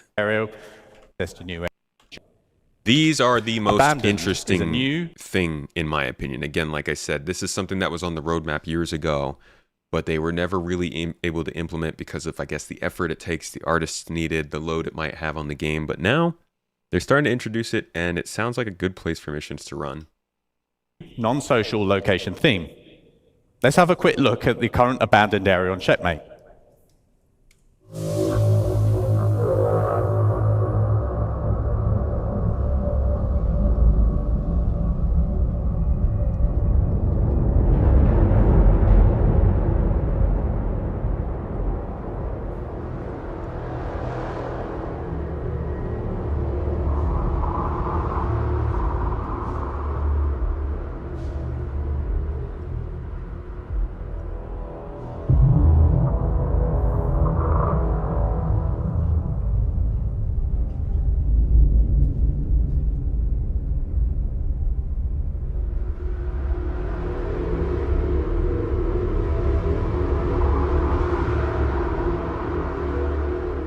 Again, they're hinting at the engineering gameplay sort of being something that you can do more of while you're in those locations.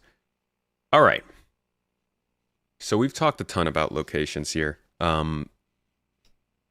Last thing I'm going to talk about before we move on to the actual missions is just a quick reminder, a little refresh on the architectural styles of Star Citizen.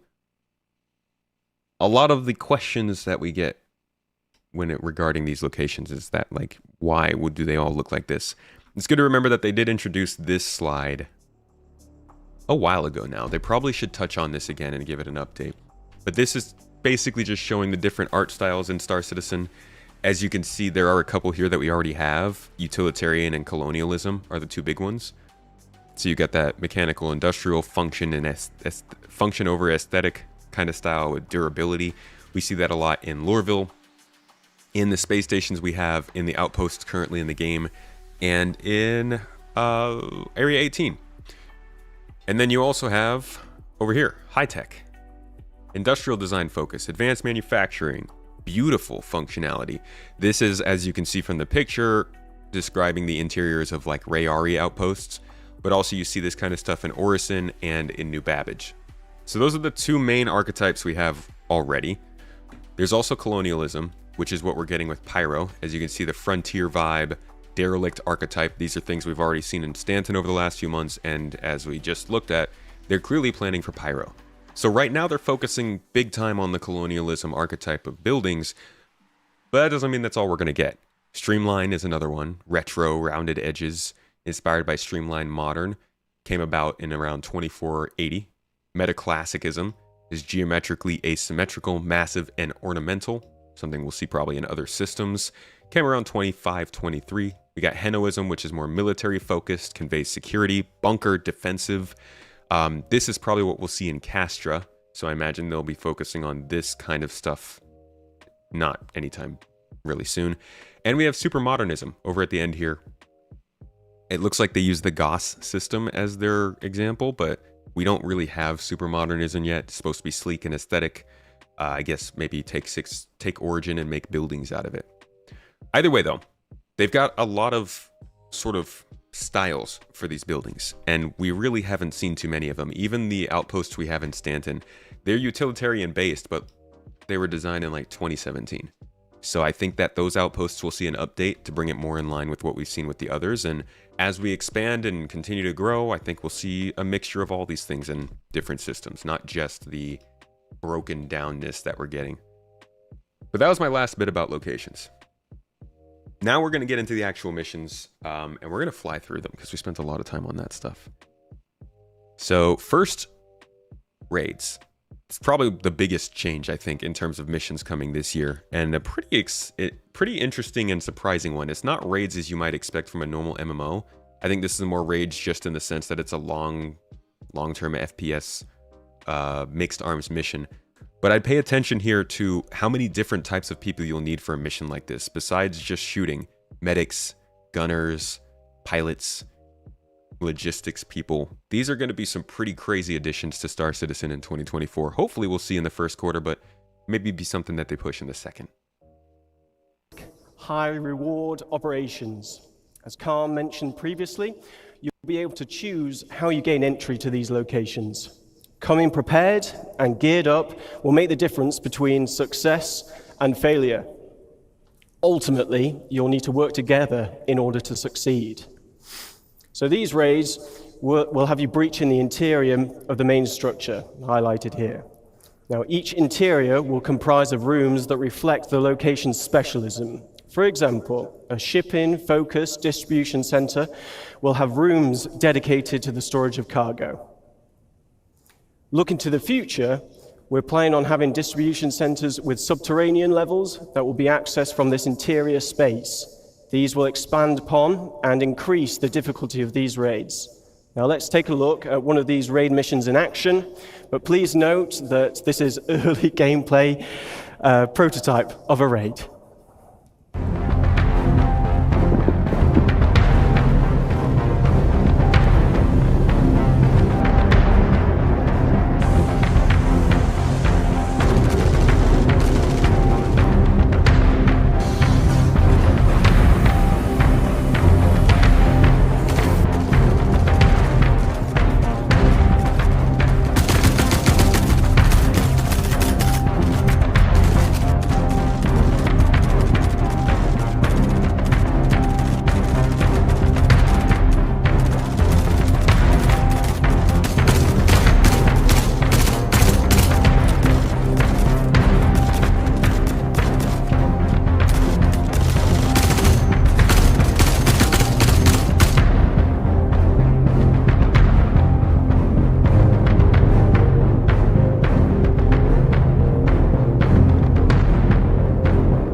Telling me that Cutlass didn't just blow up? Thank you. So yeah, these raids are going to be pretty cool, especially because of this stuff. They're building in more than just go there, shoot, and take stuff. It's kind of platforming and things too. Physically interacting with the environment around you changes the puzzles for everybody. With multiple add-ons for the tool available, you may have to get creative when finding a solution to the problem in front of you. In this next video, we show you how using the tractor beam attachment can open up new paths to your objective, but it's up to you to decide what path you can create with what is available. Let's watch the video.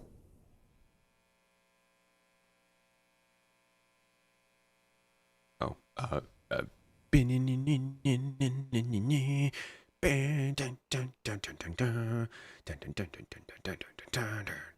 Oh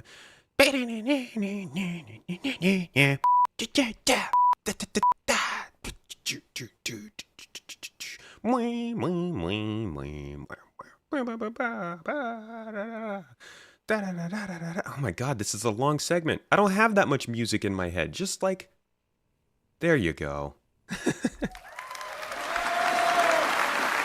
So, yes, thank you. Now, obviously... Can you imagine? Just imagine, though, like, if this location would be possible if with at several CitizenCon they put that video on and it was just like somebody from the studio making noises in the background. All right, so we got some looks at where things are going in terms of like the big locations. Obviously, raids are going to be a big part of that with distribution centers. Now we'll take a look at one of the biggest and oldest industrial loops in the game that still has not received an update and see what kind of plans they have for cargo hauling and trading in Star Citizen, finally. Hopefully coming up in this year.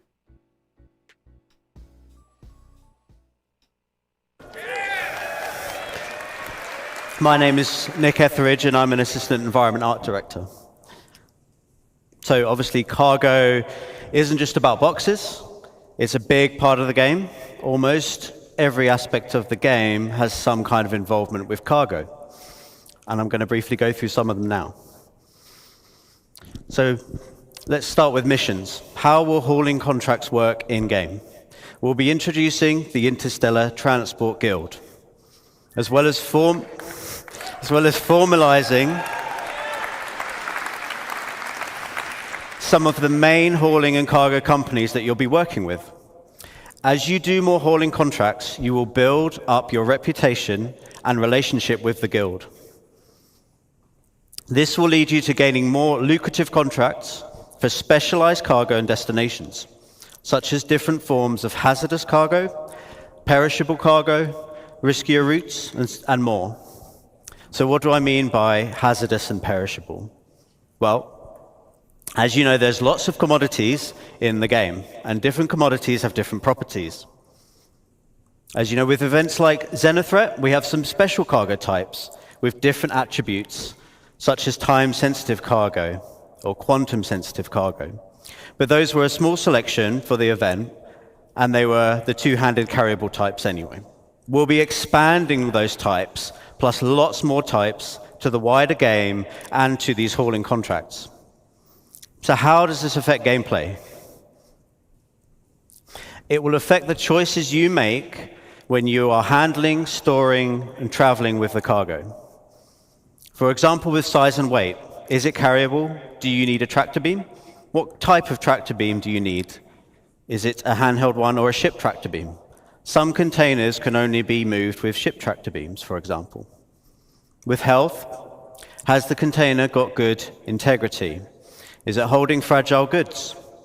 Do you need to handle it with care? You can't just throw all containers about.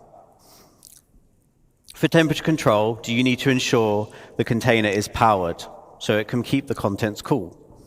Okay. Or do you need to get to your destination? I think what they're showing here is kind of important. This right here, you can kind of see, if you look at the other ones, you see one here. Where are the other ones? They don't really show that many boxes, huh? They showed this box for like 40 seconds. Yeah, there's one there. Let's see. There's one here. So they keep showing these standardized cargo boxes now with their own UI screens. And I'm wondering if that's going to be our manifest, our cargo box manifest, because they're talking about how you need to be able to load things into boxes. Obviously, we need to be able to easily see what's in a box and organize them. I think we might be looking at a possible manifest UI that comes on each box, but can't know for sure.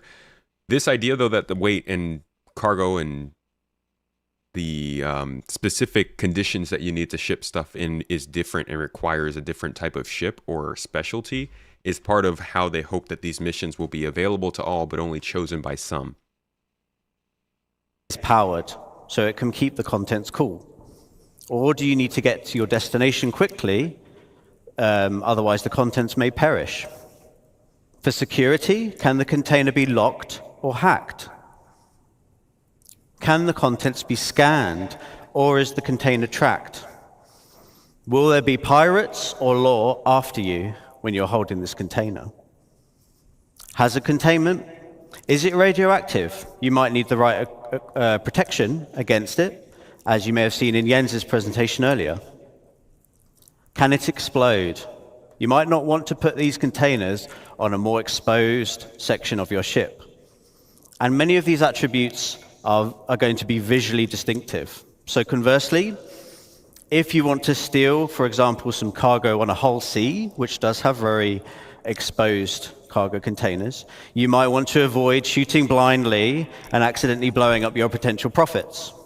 So look out for those types of containers. Back to mission progression. We'll be introducing perks and rewards as part of fulfilling contracts and raising reputation with these companies.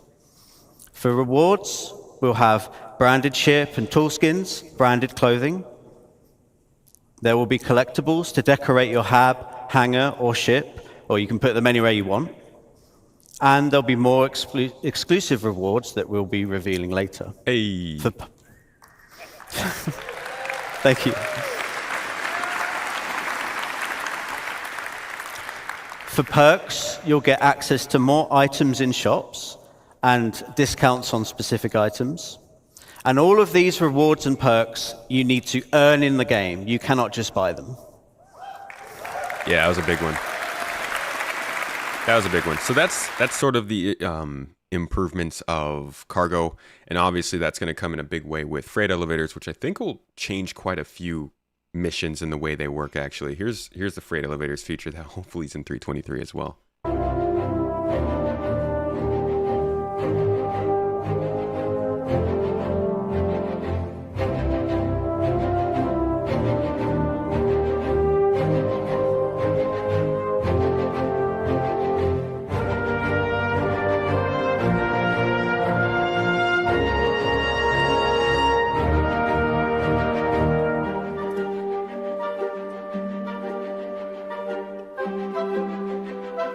For any who's wondering or hasn't heard, this is going to be what replaces the idea of just pressing a button and getting boxes in your ship. The game has always been based on the idea that we're supposed to physically transport the things that we are carrying, so if you are a cargo hauler, if you're someone who wants to make money from getting many things from point A to point B, you also need to factor out how you're going to get those things transported, which means loading them on your ship. Now they're giving us some more tools that make that easier. But this is going to be a big change for the game.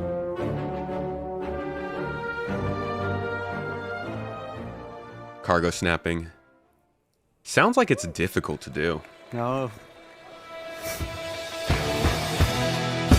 Oh yeah, and then we won't have to fly to moons to get our vehicles anymore, which is, as you can hear, the people love it. Catch you later, Nahore.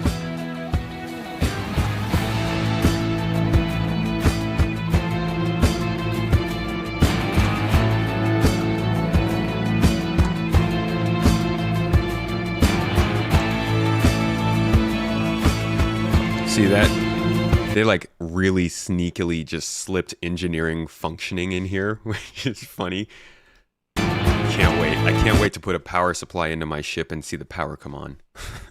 The simple things. Well, simple from our perspective.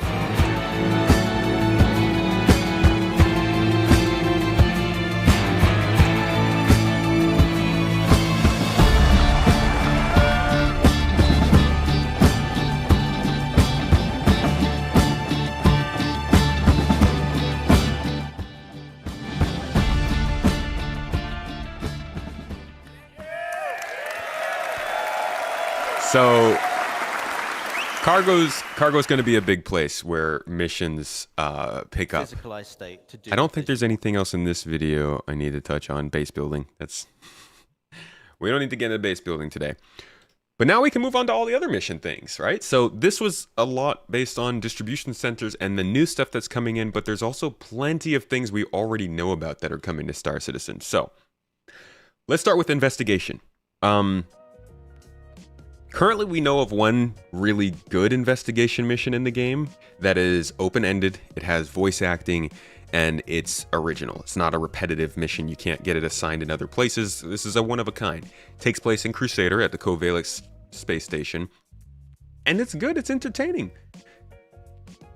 For some, it's a bit entertaining. If it was in a normal AAA game, I would say it was like a decent mission, which is good for them because this is not a game that's at normal AAA level yet. But it does seem like they are trying to take that experience that we know from that, break it into 100 different modules, and allow those modules to be combined into different types of investigations that not only can play out as their own mission that requires you to go to a place, investigate signs that are not pointed out to you. This does not sound like it's hand-holdy, but go to a place, investigate an area, put in the evidence, hope that you got enough to get the mission right, but also put these as modules in other missions. So if you're doing bounty hunting, maybe you can get investigation inside of that bounty hunt that makes you go deeper into the experience. Or maybe this would pop up during a breach and steal mission where you breach onto a ship, but there's an investigation component where you have to go through a bunch of steps to try and find the thing you're going for. Again, they don't really lay this out as a set of objectives to go through. They more give you a scenario and tell you to find the answer. But this is how the missions team, same people we saw at the beginning of this, went through kind of explaining this system. I'll jump through it a little bit so we don't have to spend the whole time watching, but this should give you a pretty solid idea of how you can be a detective in Star Citizen in the future.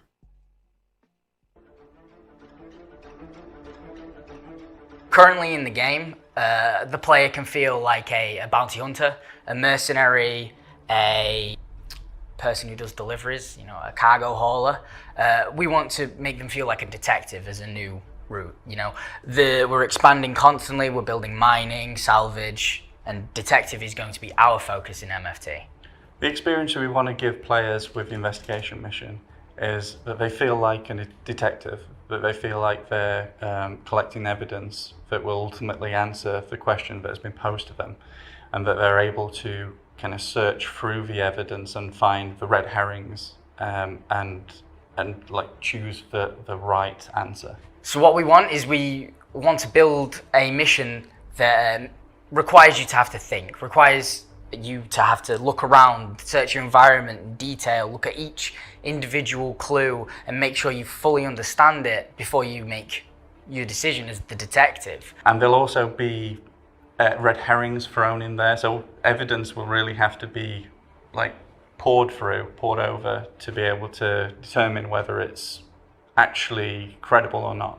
We also wanted to create narratives around our locations that we haven't done before, like really dig into, like why has this derelict become a derelict? Or why have all the ship's crew come to be dead? Or why has this cargo gone missing? At the core of this mission, we're really asking the player to use their brain rather than their gun or their ship.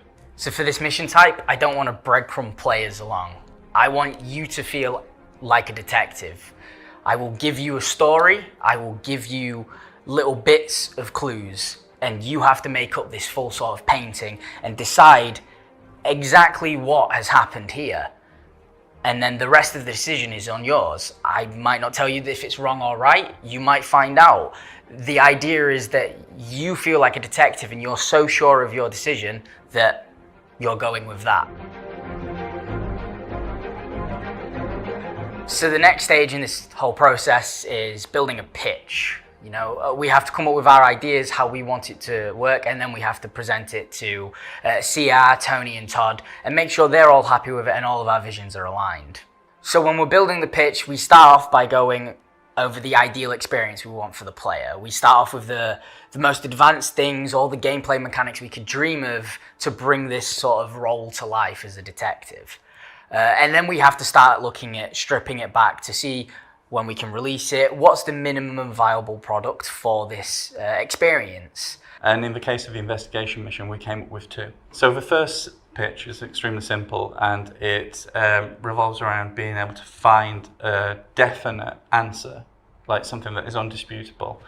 For instance, we came up with a mission where there is a repairman that's gone missing, and you can go to his office and you can find some correspondence that will lead you to another place, which will have his like work itinerary on there, and they're all crossed off until one, And if you're smart, you'll go to that location, and should you go to that location and do a little searching, you'll find his body there, and he's been like electrocuted, fixing the final thing on his list. And there's your... The guy has tomato juice all over him. What happened here?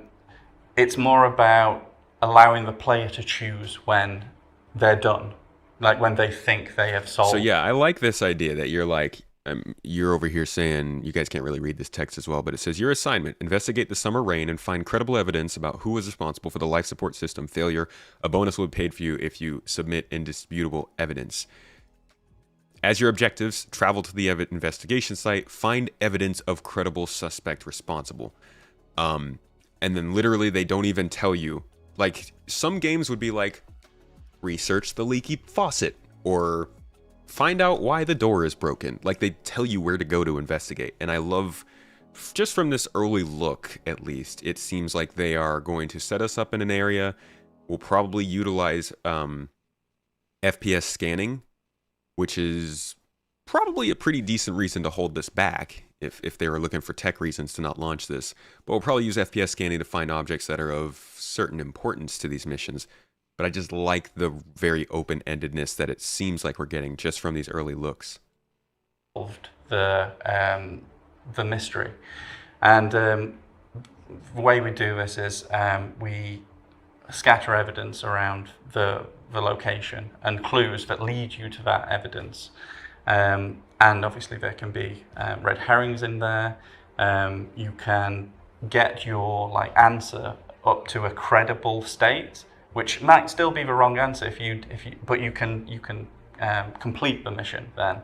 Whereas if you'd have carried on digging a little more, maybe found a few more clues and followed them, you would perhaps find an indisputable piece of evidence, like, I did it kind of thing, that would get you the bonus for the mission.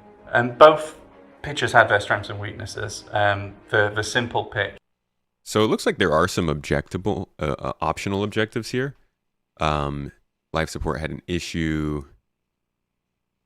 They were planning on sabotaging the ship. Ty Moxley refused to help Robert Bayona sabotage the ship. Robert Bayona planned on using the life support system to overload the ship's thrusters. Like, dude, how much more in-depth is this than you even think about a ship right now? I don't even think about NPCs being crews on a ship. That's just how how basic it's been. But imagine being able to find a broken down ship that you haven't found before and go across an investigation mission to find out what happened to that ship, why it failed. To be able to do that and not be running the same mission I ran 3 years ago sounds like a joy. Honestly, investigation might be something I decide to dive more into than I previously thought. Maxwell, how you doing? Brain Damage, thank you for the sub. Appreciate you. Hope you're having a good one. 8 months now, man. YouTube baby. Almost. YouTube baby's come a month early. And both pitches had their strengths and weaknesses. The simple pitch, we could see how easy it was to scale, and it involved less complex narrative work. But we ultimately decided to go for the second because we liked the idea of giving the player the agency to decide when they were done. So we're in the prototype phase with the investigation mission, which is more important than ever because it's such a complex mission and we need to ensure that it's scalable and that other designers can make their own mysteries with it. With the pitches, we can now prototype and sort of get that gameplay feel and see which one we want to explore more for the player's experience. Some of the hardest points of this are going to be the scalability of it. An investigation at its core is a story, so the story should always be at the forefront and the focus. So the first stage of prototyping was to prove that we can make it like a mystery happen in the most restrictive location we have, which was a derelict. So this kind of interplay between the crew of it. From there, we're going to expand so that it takes into account more locations and uses all of the evidence retrieval interactions that we currently have. For instance, you can kill a guy and get information off him, you can find a corpse, get information off it, you can loot a box, get information off it.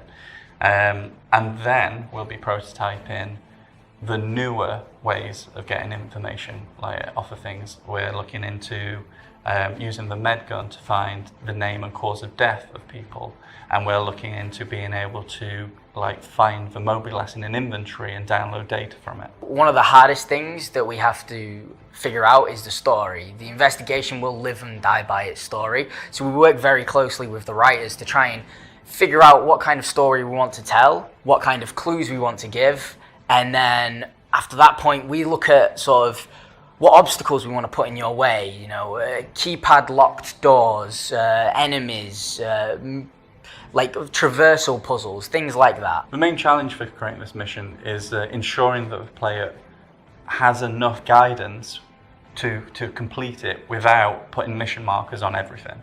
It is supposed to be about them searching, figuring clues out for themselves, and finding the answer themselves.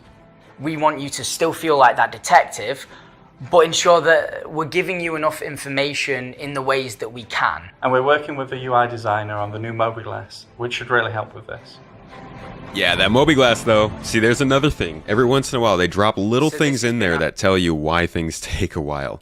And a lot of these things are linked to each other. Like mobiGlass has held a lot of things back. I don't think it's why things got held back, but they tend to correlate a lot of the time. So that's investigation, detective work kind of stuff. I can't say that's going to come this year. We don't know anything about it. I think until we see it on monthly reports again, we probably shouldn't expect it to come anytime soon, but that was something that they showed us about 1.5 years ago, so I assume they've made some work on it, at least in the design phase, and I'm looking forward to hearing more about it soon. Here's another introduction we got last year to a new global event. They've changed dynamic events to global events to mark the idea that they aren't dynamic, they're actually just global. This one is meant to replace Ninetales Lockdown and simulate a bit of a blockade around a space station. Sounds interesting. They wanted to get it out last year, but it did not work out, so here is the lowdown on what it's going to include. The standard missions that populate the verse. The mission feature team is always examining all of these videos are so quiet. Reevaluating the global events that run throughout the year. Do they perform the way we intend they should? Not just in frame rate, but also in engagement, enjoyment, enchantment, entertainment. And if they're not, perhaps they need enhancement or extinguishment. And the new global event Blockade Runner hopes to be just a little bit of both. Blockade Runner actually replaces Ninetales Lockdown. We analyzed Ninetales Lockdown and we looked at participation in that global event. And we also looked at what players did in it. So participation in Ninetales Lockdown wasn't actually that high. We realized there's no point maintaining this. Yeah, you could kind of tell. If no one plays it, you know? We looked back at the other ones that we had made, like Xenothreat, and looked at the gameplay in those that players do engage with and they enjoy. And that was the aspect of going on those wrecks in Xenothreat, picking up the crates and delivering them. They enjoy this experience, they enjoy working together as a team to do it. So we thought, what can we do with that and make a new event? Something that players will instantly understand what the event's about. We came up with this idea of Blockade Runner. Blockade Runner is a new global event that we've been working on. In this event, there's a criminal faction that sets a blockade around some of the space stations in the universe. This makes trade and travel between these stations problematic, and their goal in doing this is to prevent the trade of one specific material that is important for the refinement of spaceship fuel. The idea is that a player will be called to help deliver a new commodity that is involved in the production of quantum fuel and deliver it from our LEO stations, like Everest Harbour, to its refinery sister stations. And we have to deliver a certain amount of this within a certain narrow amount of time. This material has a short half-life, so if it's not stored properly at a specific facility, must be tomato then juice. It will expire and very become valuable. worthless, and you'll have to try again. Super perishable. When you arrive at the LEO, there'll be like a blockade from criminals, and you will have to get through that blockade, land, buy this commodity as much as you can fit on your ship, then you'll have to take off, and then you'll have to brave the blockade again, and then QT to one of the refineries, On the way, you may be interdicted by more of these criminals who don't want you to get away. Target destroyed. And then on the other side, no blockade, but you'll have to get through that. Then you will land, and then you will sell. So there's this delivery loop for players. Not every ship will be best suited for dealing with these guys without, some escorts. So the idea is that players will also take this mission and support those other players in combat ships. Maybe you delegate one person with the big tanker ship and others to fend off any enemies along the way. At its core, yeah, it's going to be Blockade prime org gameplay. I'm really looking forward to running this with GII. And space combat. One of the things I like most about Star Citizen is the space combat. I've never really been much of an FPS player, but I do like space combat, and one of the big elements of Blockade Runner is space combat. The stakes are higher, so if you screw up, you don't just simply regenerate. You regenerate and have to buy all your cargo again, so watch out for that. As the dev, I've been playing this entirely by myself up till now. We're going to be going through some playtests soon, so we'll be able to experience the mission properly, but thus far I've been playing it solo with a ship that can both fight and transport. What ship are you? The Cutlass Black. It's the best ship for everything. Like dying. So, what did we learn this week? Well, we learned that missions like Data Heist don't just give players more ways to play, they also give mission designers more tools to play with. That, like every other aspect of Star Citizen, global events are continuously... You didn't play Nine Tails Lockdown, but heard it wasn't really good. Let me introduce you to the very beginning of this episode and what they were saying about it. Hopes to be just a little bit... We analyzed Nine Tails Lockdown, and we looked at participation in that global event. And we also looked at what players did in it. So participation in Nine Tails Lockdown wasn't actually that high. We realized there's no point maintaining this global event if no one plays it, So you weren't alone. I didn't play it either. I tried it once and did not have a great time, and I think they realized that while the idea is solid and it's there and it's good, not only was the game just not in a place that was ready to support it, as well as just the way that we played, but it also just did not function very well. They need that quantum economy. They need more abilities to use the commodities for that stuff. So I'm guessing that's kind of what they finished for this version. All right, here we've got another mission that was introduced last year as a pretty exciting one. You are supposed to basically invade a barge on Crusader, and it would be almost like a PvPvE mission where you would fight Nine Tails while also defending from other players, while also trying to protect cargo, but maybe steal some for yourself if you wanted. Pretty cool mission. Still isn't in the game, but I think it's coming soon, probably this year. Here's the lowdown on that. One of the things farther ahead that we're working on is Barge Heist. It's basically taking what we know to be popular and fun in this game, so something like Jumptown, but we're making it have a finite resource and a much more interesting location. What we're doing is allowing players to buy in information similar to how some of the salvage contracts work.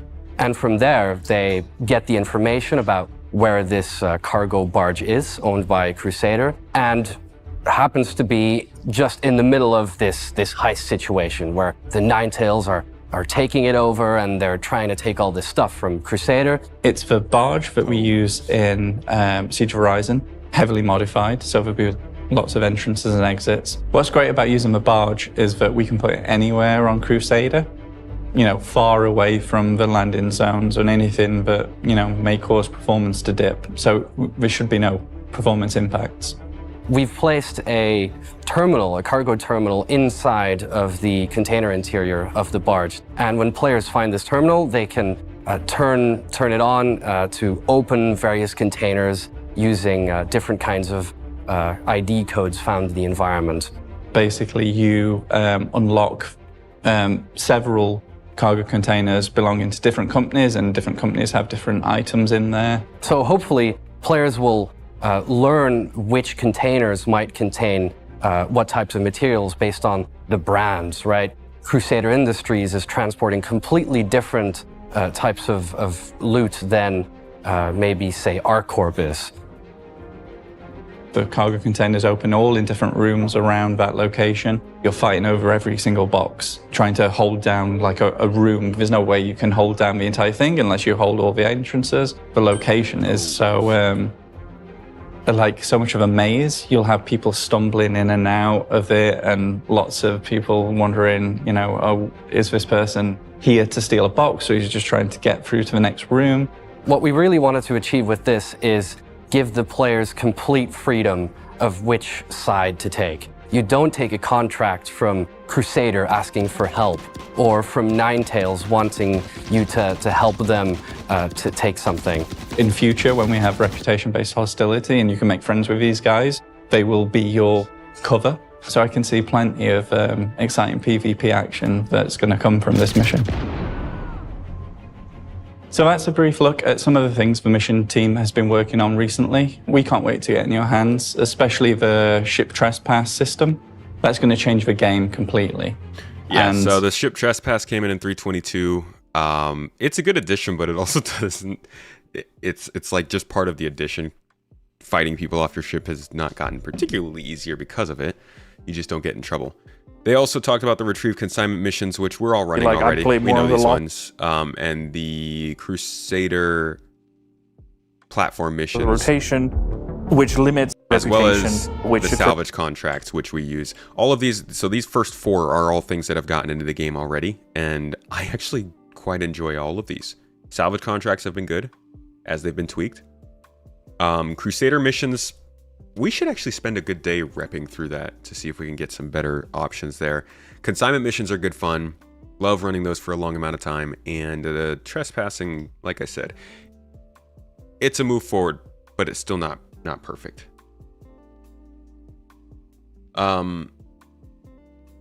Yeah, no, this mission hasn't come out yet. I think they were probably hoping to launch this year. But all of these things were things that were more in the future when this came out about 6 months ago. When we got UI for shooting in third-person mode, I don't think we're ever going to get that. Because the thing is, everything that we get in this game in terms of supporting our FPS is physically displayed in the game. Really good example of that is here.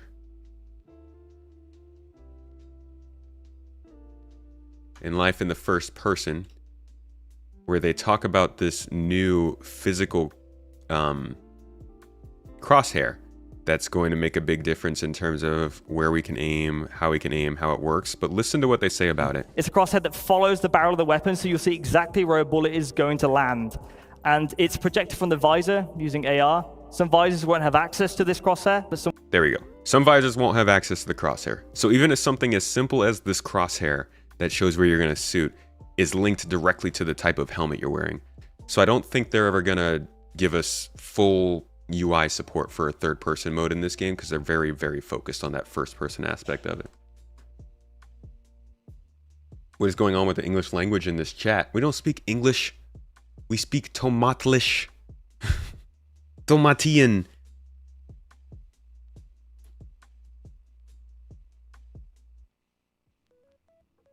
Doing a bit of a Frenchglish. One of the funniest things we always did in school was our English classes. Our English classes would be, when you look at them on like your schedule or whatever for the year, it'd be ENGL for English. But all of our engineering classes would show up as ENGR, so we would just call them English instead of engineering, because we thought we were very fucking fun. Super funny. Anyways, we'll go over this part last. It's kind of that's a thing for me. Let me show you one of the other jobs.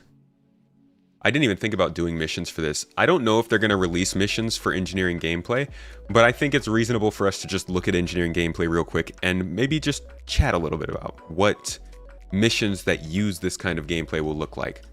Because 100% you guys should all expect, at least I'm expecting, and I think we should hold CIG to the standard, that we will be able to sign up for missions that have us go on capital ships controlled by AI and just make sure the ship keeps running while they do their stuff. So to give you an idea of what that looks like, here are a couple snippets of engineering gameplay. This is more of the repairing side, and he'll explain as we go.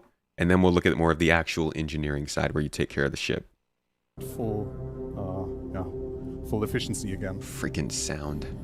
And here you also see that the shield generator is at 0 health. So the destroyed shield generator cannot be repaired because it's destroyed. So I have to exchange it with a spare one that I collected from the Gladius.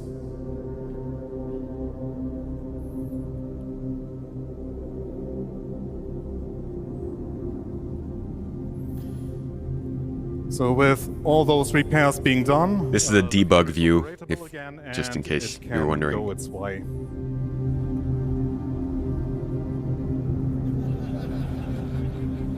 So in this instance, basically a ship came in. So there's the health state of each item. It's not doing well. The generator is fully destroyed, and the power plant that I'm about to take out now is in low health. So the idea of these ships is they are a bucket of components, and these components are what take the damage. So right now, we think of ships as just being a balloon. Once it gets shot enough, it pops. But in reality, it's more like a rock.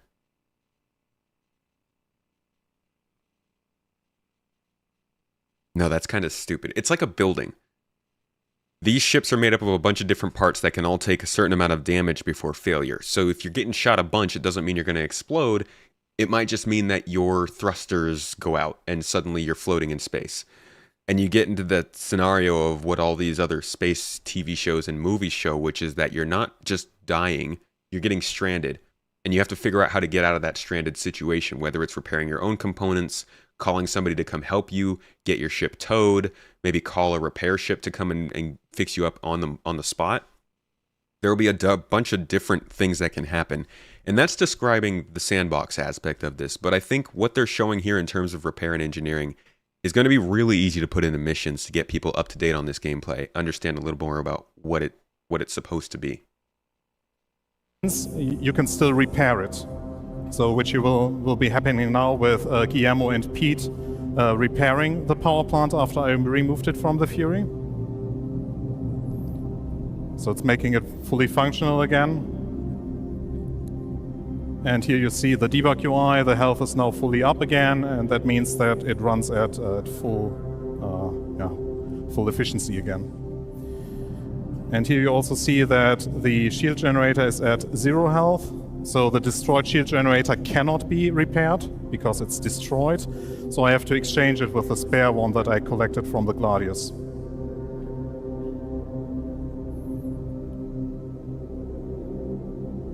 Okay, so we saw the other part of this already. Basically, they get all the systems back into the ship, the components start working, it links into the system, and the game just knows, hey, you've put a fresh component into this spot, now you can run with it. The other side of engineering is managing the ship itself. You've also got tuning. We won't talk about that today because that's going to be more in-depth, I think, its own thing. But you've also got management of the ship's systems, life support, gravity, heat, thruster power, power plant power, batteries. All of these things need to be functional in order for the ship to run at its best possible performance level. Now, you don't have to focus on that. Personally, my car outside ain't running that great right now. In all honesty, it's given me a couple of signs that worry me. That's going to happen with your spaceship. You don't have to have it running perfectly. You can have signs that worry you. Doesn't mean you're going to blow up. Some people are okay with that. Some people want it to always be at tip-top shape. And the idea behind this system is just to let you do what you want with your ship and run it however you want. Doesn't mean that you have to be constantly paying attention to every component so that your ship works. It's just about maintaining a ship, much like a car. So here's the kind of gameplay that I think could be fit into missions for doing this kind of stuff on AI or other players' ships. Relays, the green dots connecting to each other, and the relays connecting to the items.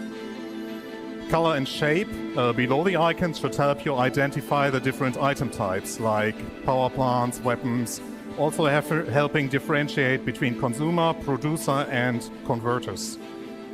You can tell the current state of the item, that means the amount of energy it produces, consumes, or has stowed. the health state it is in, the current wear and tear on the item, and the current state it runs in, like charging or being in an idle state. You can directly interact with these items, turn them on and off, and in the future even switch their states. If you hover over a relay, that I will be hopefully doing soon, you will also see that the amount of fuses that are still active, and because a relay consists of several fuses, basically they're their own set of lives. And here you see all the details. And you can click on the items to see a 3D render of the power plant here, the quantum drive, sorry. And here's the relay overlay.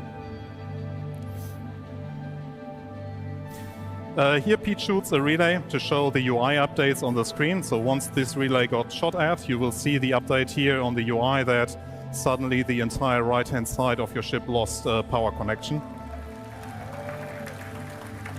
And what you might have not picked up on the screen is that actually the power plant here that I'm now focusing on is on low health.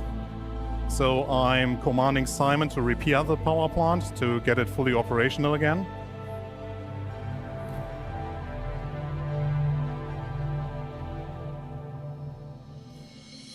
So, something to highlight here, take a closer look at the doors. Since we also track the door states, you see that you can watch movement inside your ships now nicely. So you can track players moving around in your ship and even close doors for them, or like compartments in this case where Simon just forgot to close the compartment.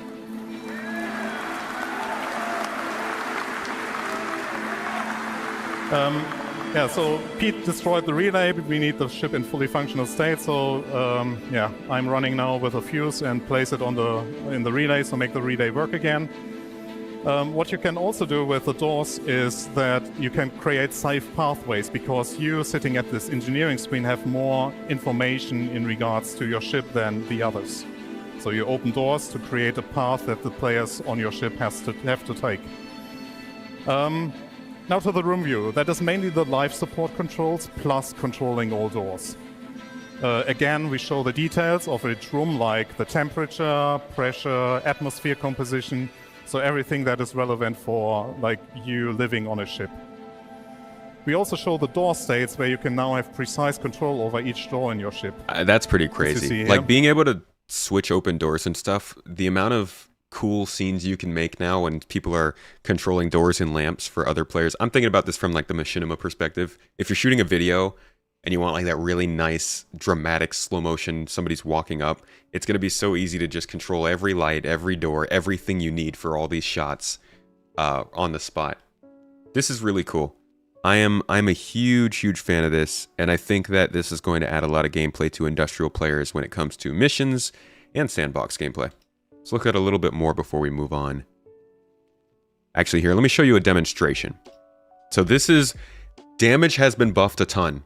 Everybody please, if a mod could pin that in the chat, this is not a real-time demonstration of how this works. Everything has been exaggerated just to show what something might happen over the course of 20 minutes or something. But this should give you an idea of how a mission like this might play out. I have to excuse myself already because I was leading this group of players being attacked by the Gladius, and I did a poor job, but more to that in that video. Yeah, Guillermo, we wanted to talk about... So for this demo we have modified the damage system slightly to represent impact penetration on a very basic level. So you are going to see that the quantum drive is going to be hit by the Gladius attacking the ship.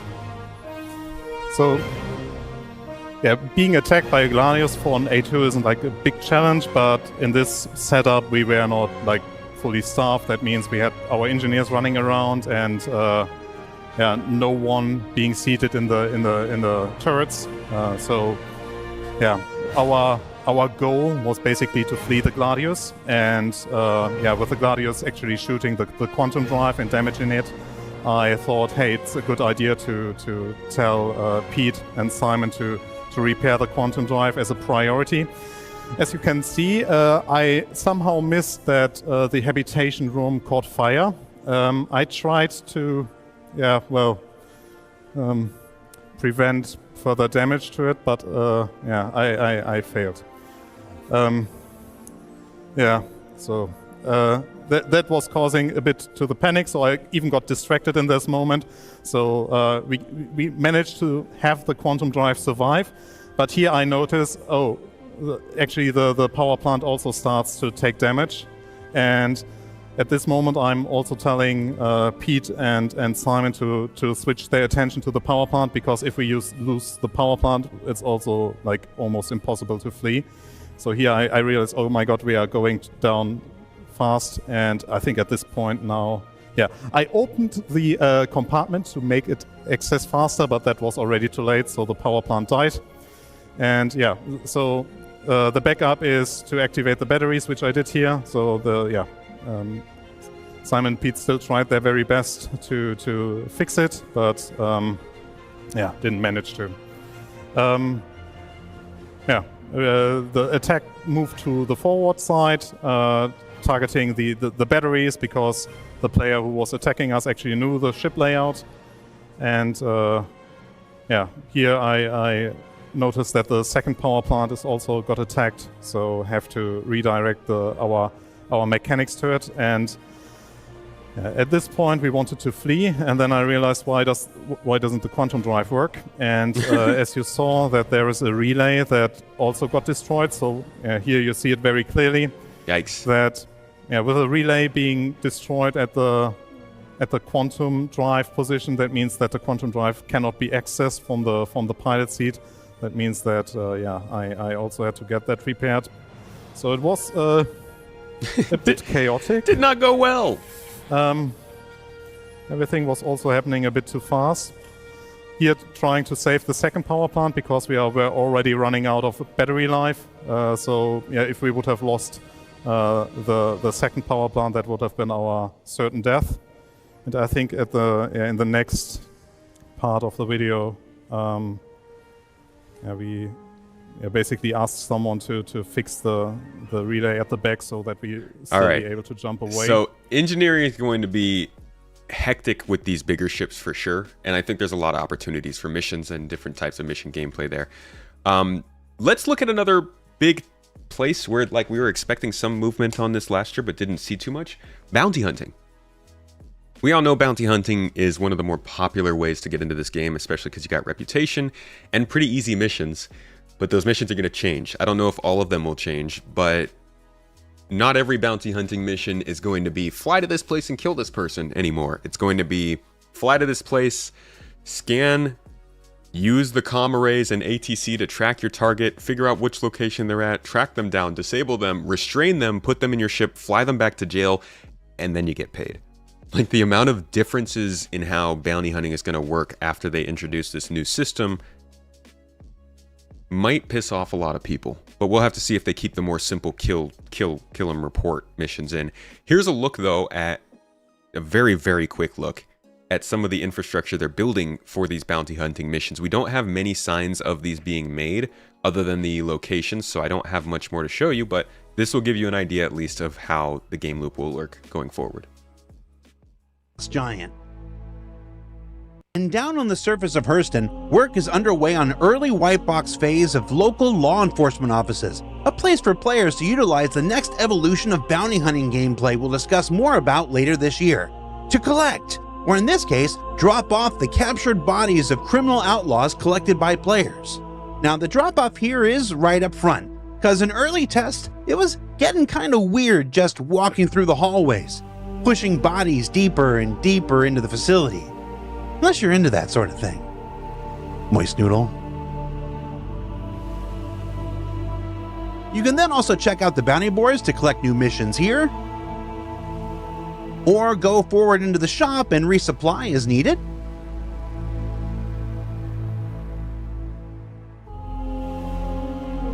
And there's an office for meetings, but who needs more of those in life? And then we bring ourselves to the detention area, where a number of cells can vary from location to location. I suspect that many of you will be looking forward to spending your time anywhere else besides Kleischer, even if it's just a jail and not a prison. Kleischer? Also in white boxes, the All right. pre-production blockouts for a variety. That's actually another place we could actually look at for missions. So yeah, as people were saying in chat, Dead or Alive will probably still be a thing. But the idea of tracking your players or tracking your targets and figuring out where they are as opposed to just seeing a point and flying to that point is going to be a pretty hefty change to bounty hunting, even for the dead or wanted dead missions. And I'm wondering if they want you dead, if they're going to require proof or something. But yeah, bounty hunting will be a big change. We've seen restraint gameplay. You're going to have to actually restrain their limbs when you take them in. We saw that at CitizenCon. Here's a look at building interiors, which will be where missions are, but I don't think we need to go over that. Are there any non-lethal weapons in the game? No. There are works. They're working on some, but there aren't in the game just yet. I know we have a model for a taser. I haven't seen it in a little while, though. I'm not sure if I can find that very quickly. But yeah, non-lethal takedowns are going to have to be a thing from both right next to each other and from a distance, because bounty hunting, obviously, you can't just sing them to sleep. I don't know. You're going to have to be able to easily knock people out from a distance. Not seeing the taser, though.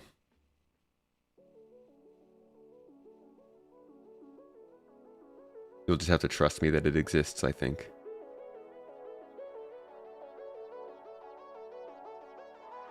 Also wondering if those Volt Parallax weapons can be, like, downgraded to be non-lethal. Set Volt Parallax Phaser to stun. Alright, one last try. Let me just try searching for it by name. Nothing. It's not there. Okay, what's this? Reputation. YouTube. Life in the first person. Alright, so I think we looked over all of our video stuff. Now let's dive into our monthly reports and see what kind of stuff they're actually saying is being done on these missions.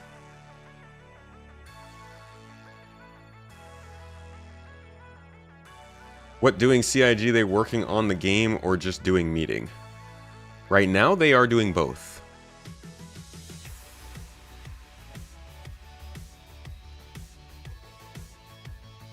I don't know if the Volt weapons are supposed to be non-lethal.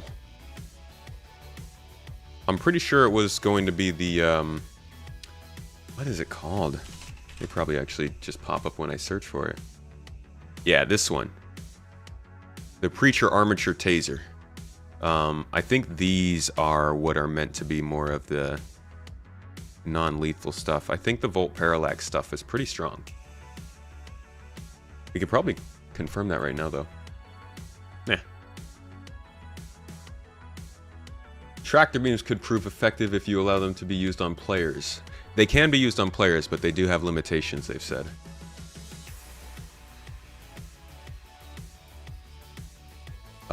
Is the ERT nerfs coming out soon? I have no idea.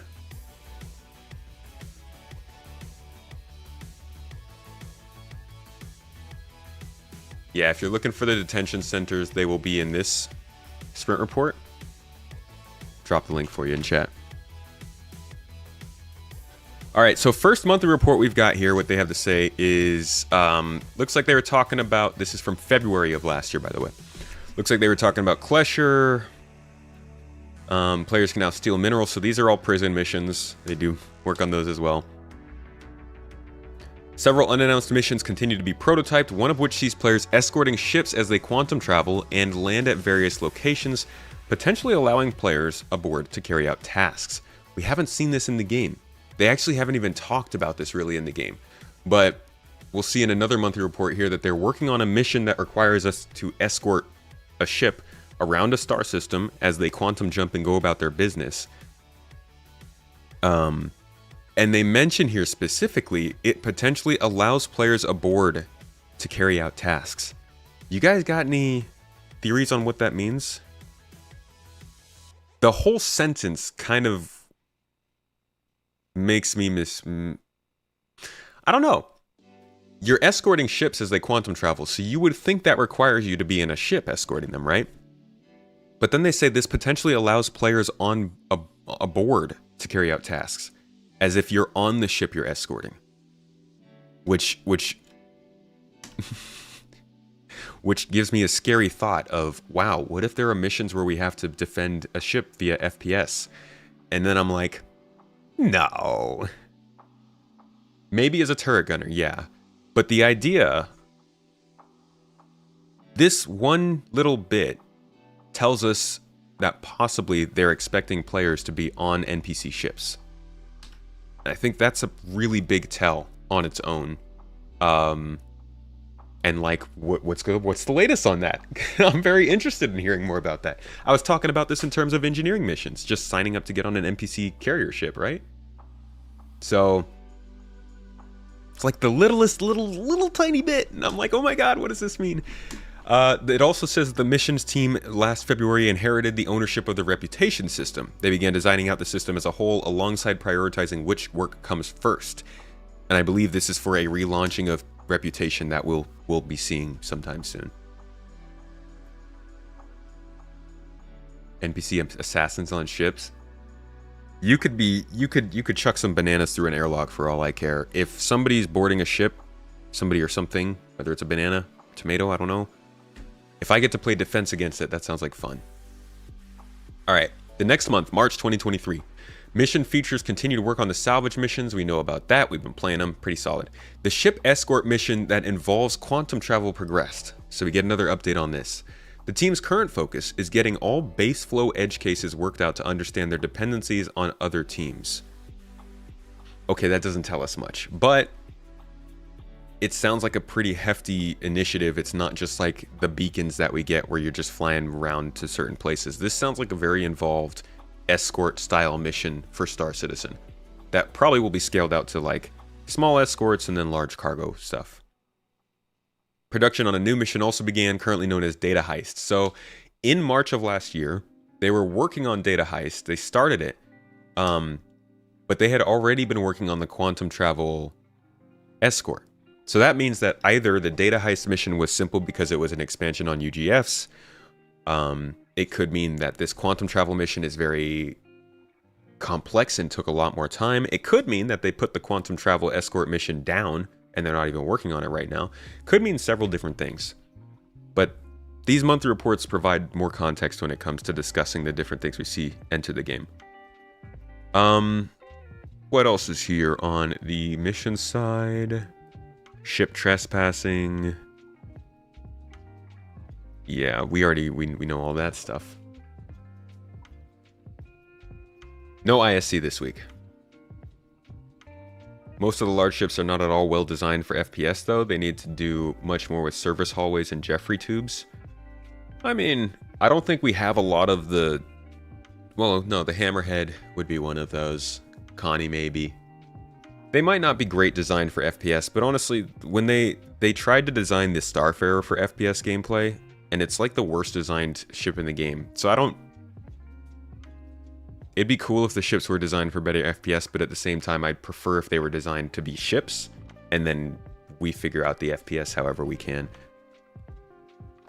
Maybe some temporary cover that you can place down, but I think that they should be careful designing ships based around a certain type of gameplay as opposed to like supporting all of them. All right. This is July of 2023. Last month, mission features embedded QA testers supported the development of ship trespass by giving the feature rigorous destructive testing. Retrieve consignment, we've got that one. Progress was also made on the new global event, Blockade Runner. We've heard a little bit about that today. A working prototype was shown to the game directors who approved its move to development. The initial planning for cargo missions was completed with all dependencies identified. The teams are now looking deeper into the reputation system to improve the wider delivery and hauling mission gameplay too. So cargo hauling saw some work as early as July last year, and we've seen that kind of shown to us during CitizenCon, but I'm sure we'll see more of that in the next few months. Steal and recover cargo missions were also prototyped and shown to the directors and are making good progress. These will see players either recover cargo from disabled ships or disable and board ships before securing their cargo. Again, another mission pointing towards the idea of boarding or at least being on NPC ships as they're functional. This is huge. We haven't seen this yet in the game. They haven't really talked too much about this coming into the game even then. But this kind of stuff, to me, is screaming a lot more varied encounters in this game. And I'm hoping points maybe towards shipboarding. They did say that the Legionnaire is supposed to release this year, so these kinds of missions of boarding ships, stealing cargo, stuff like that, could coincide quite nicely with the Legionnaire launching, and could add into shipboarding missions.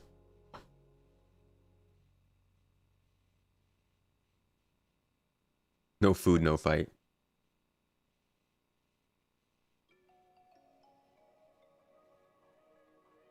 Should do a video where you go back and watch all your old predictions and see how they aged.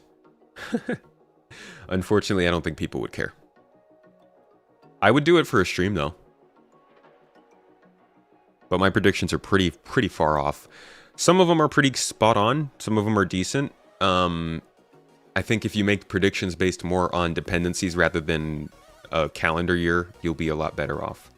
Because I'll say things like, oh yeah, we'll get this gameplay after they finish this. But then I'll also follow up with, and that should be in the next 12 months. Just stop halfway, you know? Alright, finally, in July, codework began for Reputation. Progression within Reputation scopes will give players discounts on various purchases, including items, refueling, and repair. Mission features also picked up the Reputation-based hostility system, which will see NPC orgs more willing to attack those who have a negative reputation with them, while providing benefits to those who have positive standing. It's also a very important paragraph regarding missions. Reputations are going to drive missions, and the system really hasn't been touched in years. So to know that they began code work last July, and to see the stuff they said at CitizenCon, I think we can expect a pretty substantial update to Reputation. Again, see, this is the part where I'm not supposed to say a certain time. So I'll just say soon. You found an old live stream where I predicted hair gradients as a joke. It's like fine wine. I'm honestly, now that I've seen it, I'm glad they did it. It looks pretty good. What type of Apollo variant or modules can you see being implemented realistically?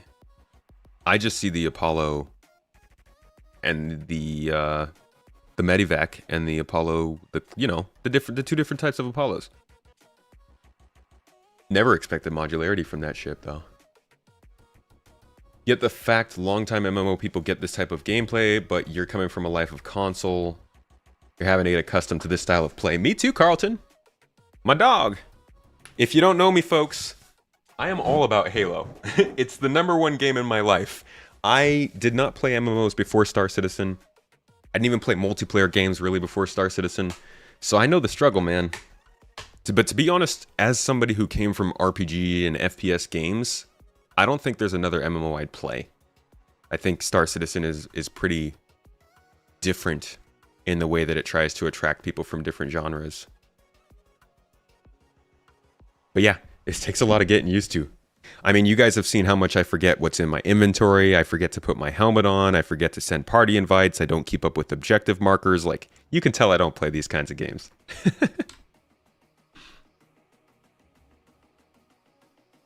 If Apollo gets another variant, give it an Explorer. Oh, that'd be a cool exploration ship. Okay, missions features team in September of last year. We're working on the new player's guide in New Babbage. I'm sure they'll add those to Orison and Lorville soon. Various mission content was also worked on, including the reactivation of Crusader platform missions, which was solid. Blockade Runner also progressed through development, internal playtests, and feedback. Steel Evidence mission passed a go, no-go, and was activated for 321. I haven't actually taken a Steel Evidence mission. I'm not sure where these are even spawned. But it looks like they're also working on a Steal and Recover cargo mission in production. So there's yet another cargo-based mission that they're working on. This one sounds like a little more unlawful. Further polish on Data Heist. We've got that. Siege of Orison 1.1 is the new global event. Updated global event this winter. Team also continued to look at the balance of the cargo manifest for bounty and salvage missions. So that's just more additions to the missions we already had. Helmets need to be harder to forget. Yeah, 100%. I'll blame myself for a little bit of that, but we need some help A little indicator. Even just being able to have your helmet on your arm instead of in a backpack would be cool. Ubdi, thank you for the kind words. Would you guys believe me if I told you that this was my first tattoo? Like, I went and started with this, and then I was like, okay, I'll get this little small one now. This was awful though. Like, these bars, it's like coloring with a crayon, man. But I really love gaming, and Halo is the original game that I think blossomed my passion for gaming, so I wanted to get a Halo tattoo, and what better way than to take up your entire shoulder. Do I miss the dual-wielding SMGs from Halo 2? I thought it was really cool, but I imagine it's hard to balance.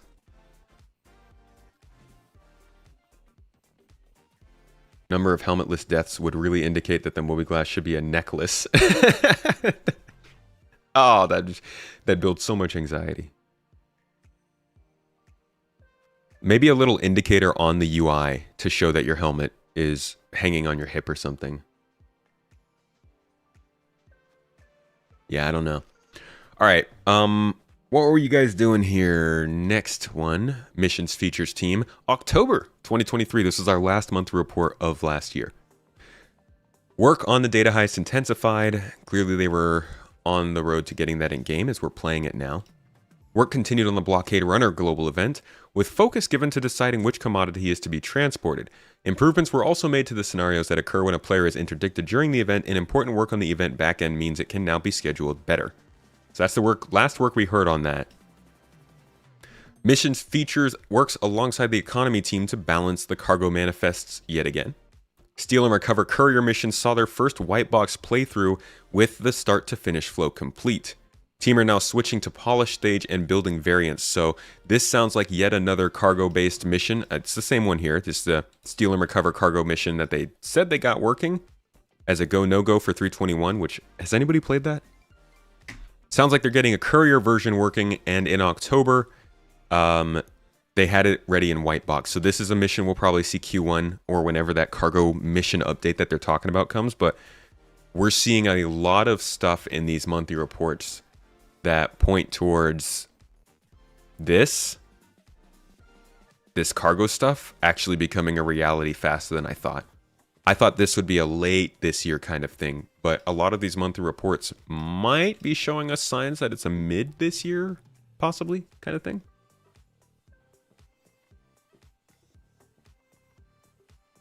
If you're having a beer at the bar, the UI should be screaming at you to put the helmet on nonstop. Sometimes you worry CIG are using the Dwarf Fortress definitions of fun sometimes. It's, Dwarf Fortress, what do they do? Great thing about Halo is that no matter what they do to the franchise, the canon world is so beautifully fleshed out that even long into the future it can stay relevant. Okay, but can they not stomp all over the books, please? I can't get over the fact that if they just followed the books for their movies and TV shows for Halo, it'd be awesome. For Dwarf Fortress, fun usually means on fire. Everything in panic. Ship Trespass. Pass its go, no go. We know about that. Mission features continued their previously unrevealed work supporting Pyro, including new bombing run and destroy vehicle missions. I believe people got to try these during the Pyro preview. These use a variant of the destroy item module used in the destroy drugs mission. So that's a sign of them using one mission to create others. They also began setting up and implementing the AI trait system shown at CitizenCon. That's good. Besides that, Siege of Orison and the new player experience. Halo for life, man. Should come join us on our Halo nights on the server. Yeah, I agreed with you, Zoster, that the helmet UI should be very aware. It should be apparent it's not there. The slogan of Dwarf Fortress is losing is fun. You like the losing part, huh? Fun is defined as your entire stronghold dying in new and interesting ways. Yeah, I hope that's not where we end up going with Star Citizen. You enjoyed the Halo TV show, but had not played Halo or read the books. Okay. Well, it's good that it's enjoyable for people.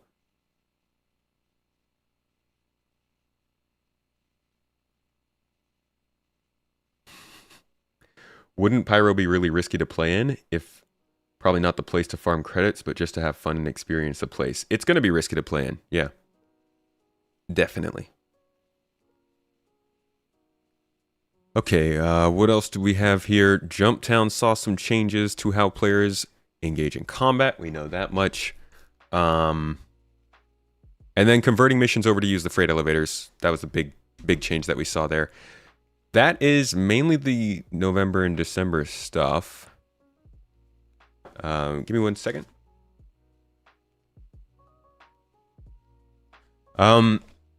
Let's see. Oh, this is kind of a significant change. They began implementing a deadline system within a few missions across the verse, basically ensuring that players can't take a mission and then run it an hour later. I think this will be interesting when you consider the time it takes to travel between missions, but we'll get to that more in the future. The Steal Recover mission that we saw is being polished and variants are continuing to be made, so that cargo mission is making progress, and I'm guessing it's sometime in the next couple of updates. And let's see. And then data heist missions, it sounds like they are kicking off the development of a counter mission. So somebody asked about that. If you were sent to do something at a distribution center, what if the game sends somebody else to stop you? And we see that in Tisha Pacheco's mission. It sounds like they're also working on that for data heists, which do make sense since data heists are heists. It'll be interesting to see how these things bring players together and what those players think when they do end up coming together and running into people who want to kill them. Finally, another mission is a time trial, a foot race that utilizes the new ledge grabbing technology. Just a way, I think, to test out some new tech and give us a little something else to do. But that basically wraps up all of our missions. All of the possible missions that we know of, the different areas where missions could be. I think we covered, we did a little bit of refueling, investigation, combat missions, cargo missions, escort missions, engineering missions, mining missions, reputation coverage of those missions, these new courier missions, a lot of stuff. I mean, if you went back to 2022 even, and you looked at how many missions we were getting in a year, it was like 2 at most, maybe. There were several years during this game's development where we just didn't see any new missions added to this game. We were running the exact same things for 24, 40 months. Let me see if I can find any of those mission droughts for you real quick. Because it doesn't sound like much what we're getting right now. I mean, if you've been around, it does. But as far as game development goes, 6 new missions, yay, that sounds great. But compared to what this game used to do, I mean, let's just go back to like 2022. We got these derelict missions, and that was, I think, the first time we really started to get this stuff. We got the points of interest on these derelict mission, the Reclaimer and the Colonialism Outposts. Those are the missions we got. But before that, derelict spaceships, no new missions with those, except maybe the delivery stuff. And as you can see, nothing else really there. Patch before that, new locations, good stuff. Infiltrate and defend missions, that was one that they added in. But besides that, and the healing beacons, nothing really in 3.15. In 3.14, as you can see, no missions listed. 3.13. Looks like they updated the cargo missions. This was essentially just making it so that our courier missions use different cargo. You can count that as a new mission, I guess, but meh. And then they added spawn closets to make missions better. But no new actual missions. 3.12. No. At least no missions listed here. From what I'm seeing. 3.11. Cargo decks, but no missions. 3.10. New Babbage. Solid. Grimhex. Combat improvements. Bartender. electron damage, targeting methodology, high-speed combat, ship HUD rework. No new missions. 3.9. They added the prison, which is new missions, so that's good. But that's the prison. In terms of actual missions, they improved bounty hunting NPC missions, but no new missions listed. 3.8. The 890 jump, still a classic, still a good one. But you can kind of get an idea of, we just went through like 6 to 7 different updates, and you saw maybe 2 or 3 significant missions added. So they were very slow before, and now things have gotten a lot better. But that's it for today, folks. That is my review, my little summary of what missions we might be seeing in Star Citizen coming up. And I think this is an important subject to go over because we like sandbox gameplay, and we know there's plenty to do. Wow, I really messed up my camera. We know there's plenty to do when it comes to sandbox gameplay in this game, but a lot of people will never get a good experience until there are missions that actually support, get this equipment, do this thing, get this money, and you're good. You need to be drawn through the process for a lot of people before it becomes obvious. And these missions will make sandbox gameplay become more obvious and also just give people a lot more to do in the game. I think it's going to do a lot to hamper that idea that people have that there's nothing to do in this game, because a lot of it's held behind a sort of a sandbox gatekeeping, for lack of a better word. But I hope you all enjoyed this. Thank you for coming today and checking out the video, getting some mission vibes, some props, some education, edumacated English. And we got to have some new fun with these alerts. Honestly, these sounds are great. I love hearing myself go yum, yum, yum in the background. Just randomly. It's really funny. Yeah, thanks for coming, yo. I hope y'all got some good entertainment. And maybe also you got to like snack on something nice while we were here, or like drink some tea. I got some tea. Oh, yum. You know how it is. Anyways, plans for this week. We will be doing a stream on Wednesday. I'll be bringing on a guest streamer, and we'll probably do maybe some naughty shenanigans in the verse. More details on that in the next couple of days, but keep an eye out for that. And then on Friday, we'll be doing some GII gameplay. And then Saturday is the Daymar Rally. If you are looking forward to knowing what Star Citizen is really about in terms of like esports, in terms of large prepared tournaments, events, and things that bring in outside sponsors, we'll be filming the biggest one in the whole game this weekend. I've got an exclusive spot. I'll be covering the race, specifically our racing team. We will be getting some nice views and some good testimonials about what's going on in the race at the time. So if you want to be there, make sure to set yourself a reminder, and I will see you. I will see you there. The alerts were great. You don't even know. And then I've also got a video coming out. It is a true hype piece. Oh my gosh. You remember how I said that I was going to look at the stuff that might come in the first half of this year, and then I was going to be relatively easygoing about it and not get people hyped and not say a bunch of stuff? I failed at that. It is a hype video, and it's talking about the things I'm expecting to see in the first half of this year. And if not the first half, then by the end of this year. I was a little bit restrained. I didn't say everything that I'm hoping, but I saw the stuff that I feel pretty confident about based on the progress they've shown us. So keep an eye out for that. That should be coming out Friday or Saturday, and it's going to be a juicy one. And of course, supporters, you guys all have an exclusive still there. And the podcast is out, talking about esports and the Daymar Rally anyway. So if you want a preview for that event this Saturday, go check that out on the second channel. Thank you all for being here. You're wonderful. I'm going to send you all on to Loken on Twitch and on YouTube. Have a wonderful day. Tell somebody you love them. Eat something yummy. Have a good time. Have some fun. And I'll see y'all in a couple days. Bye.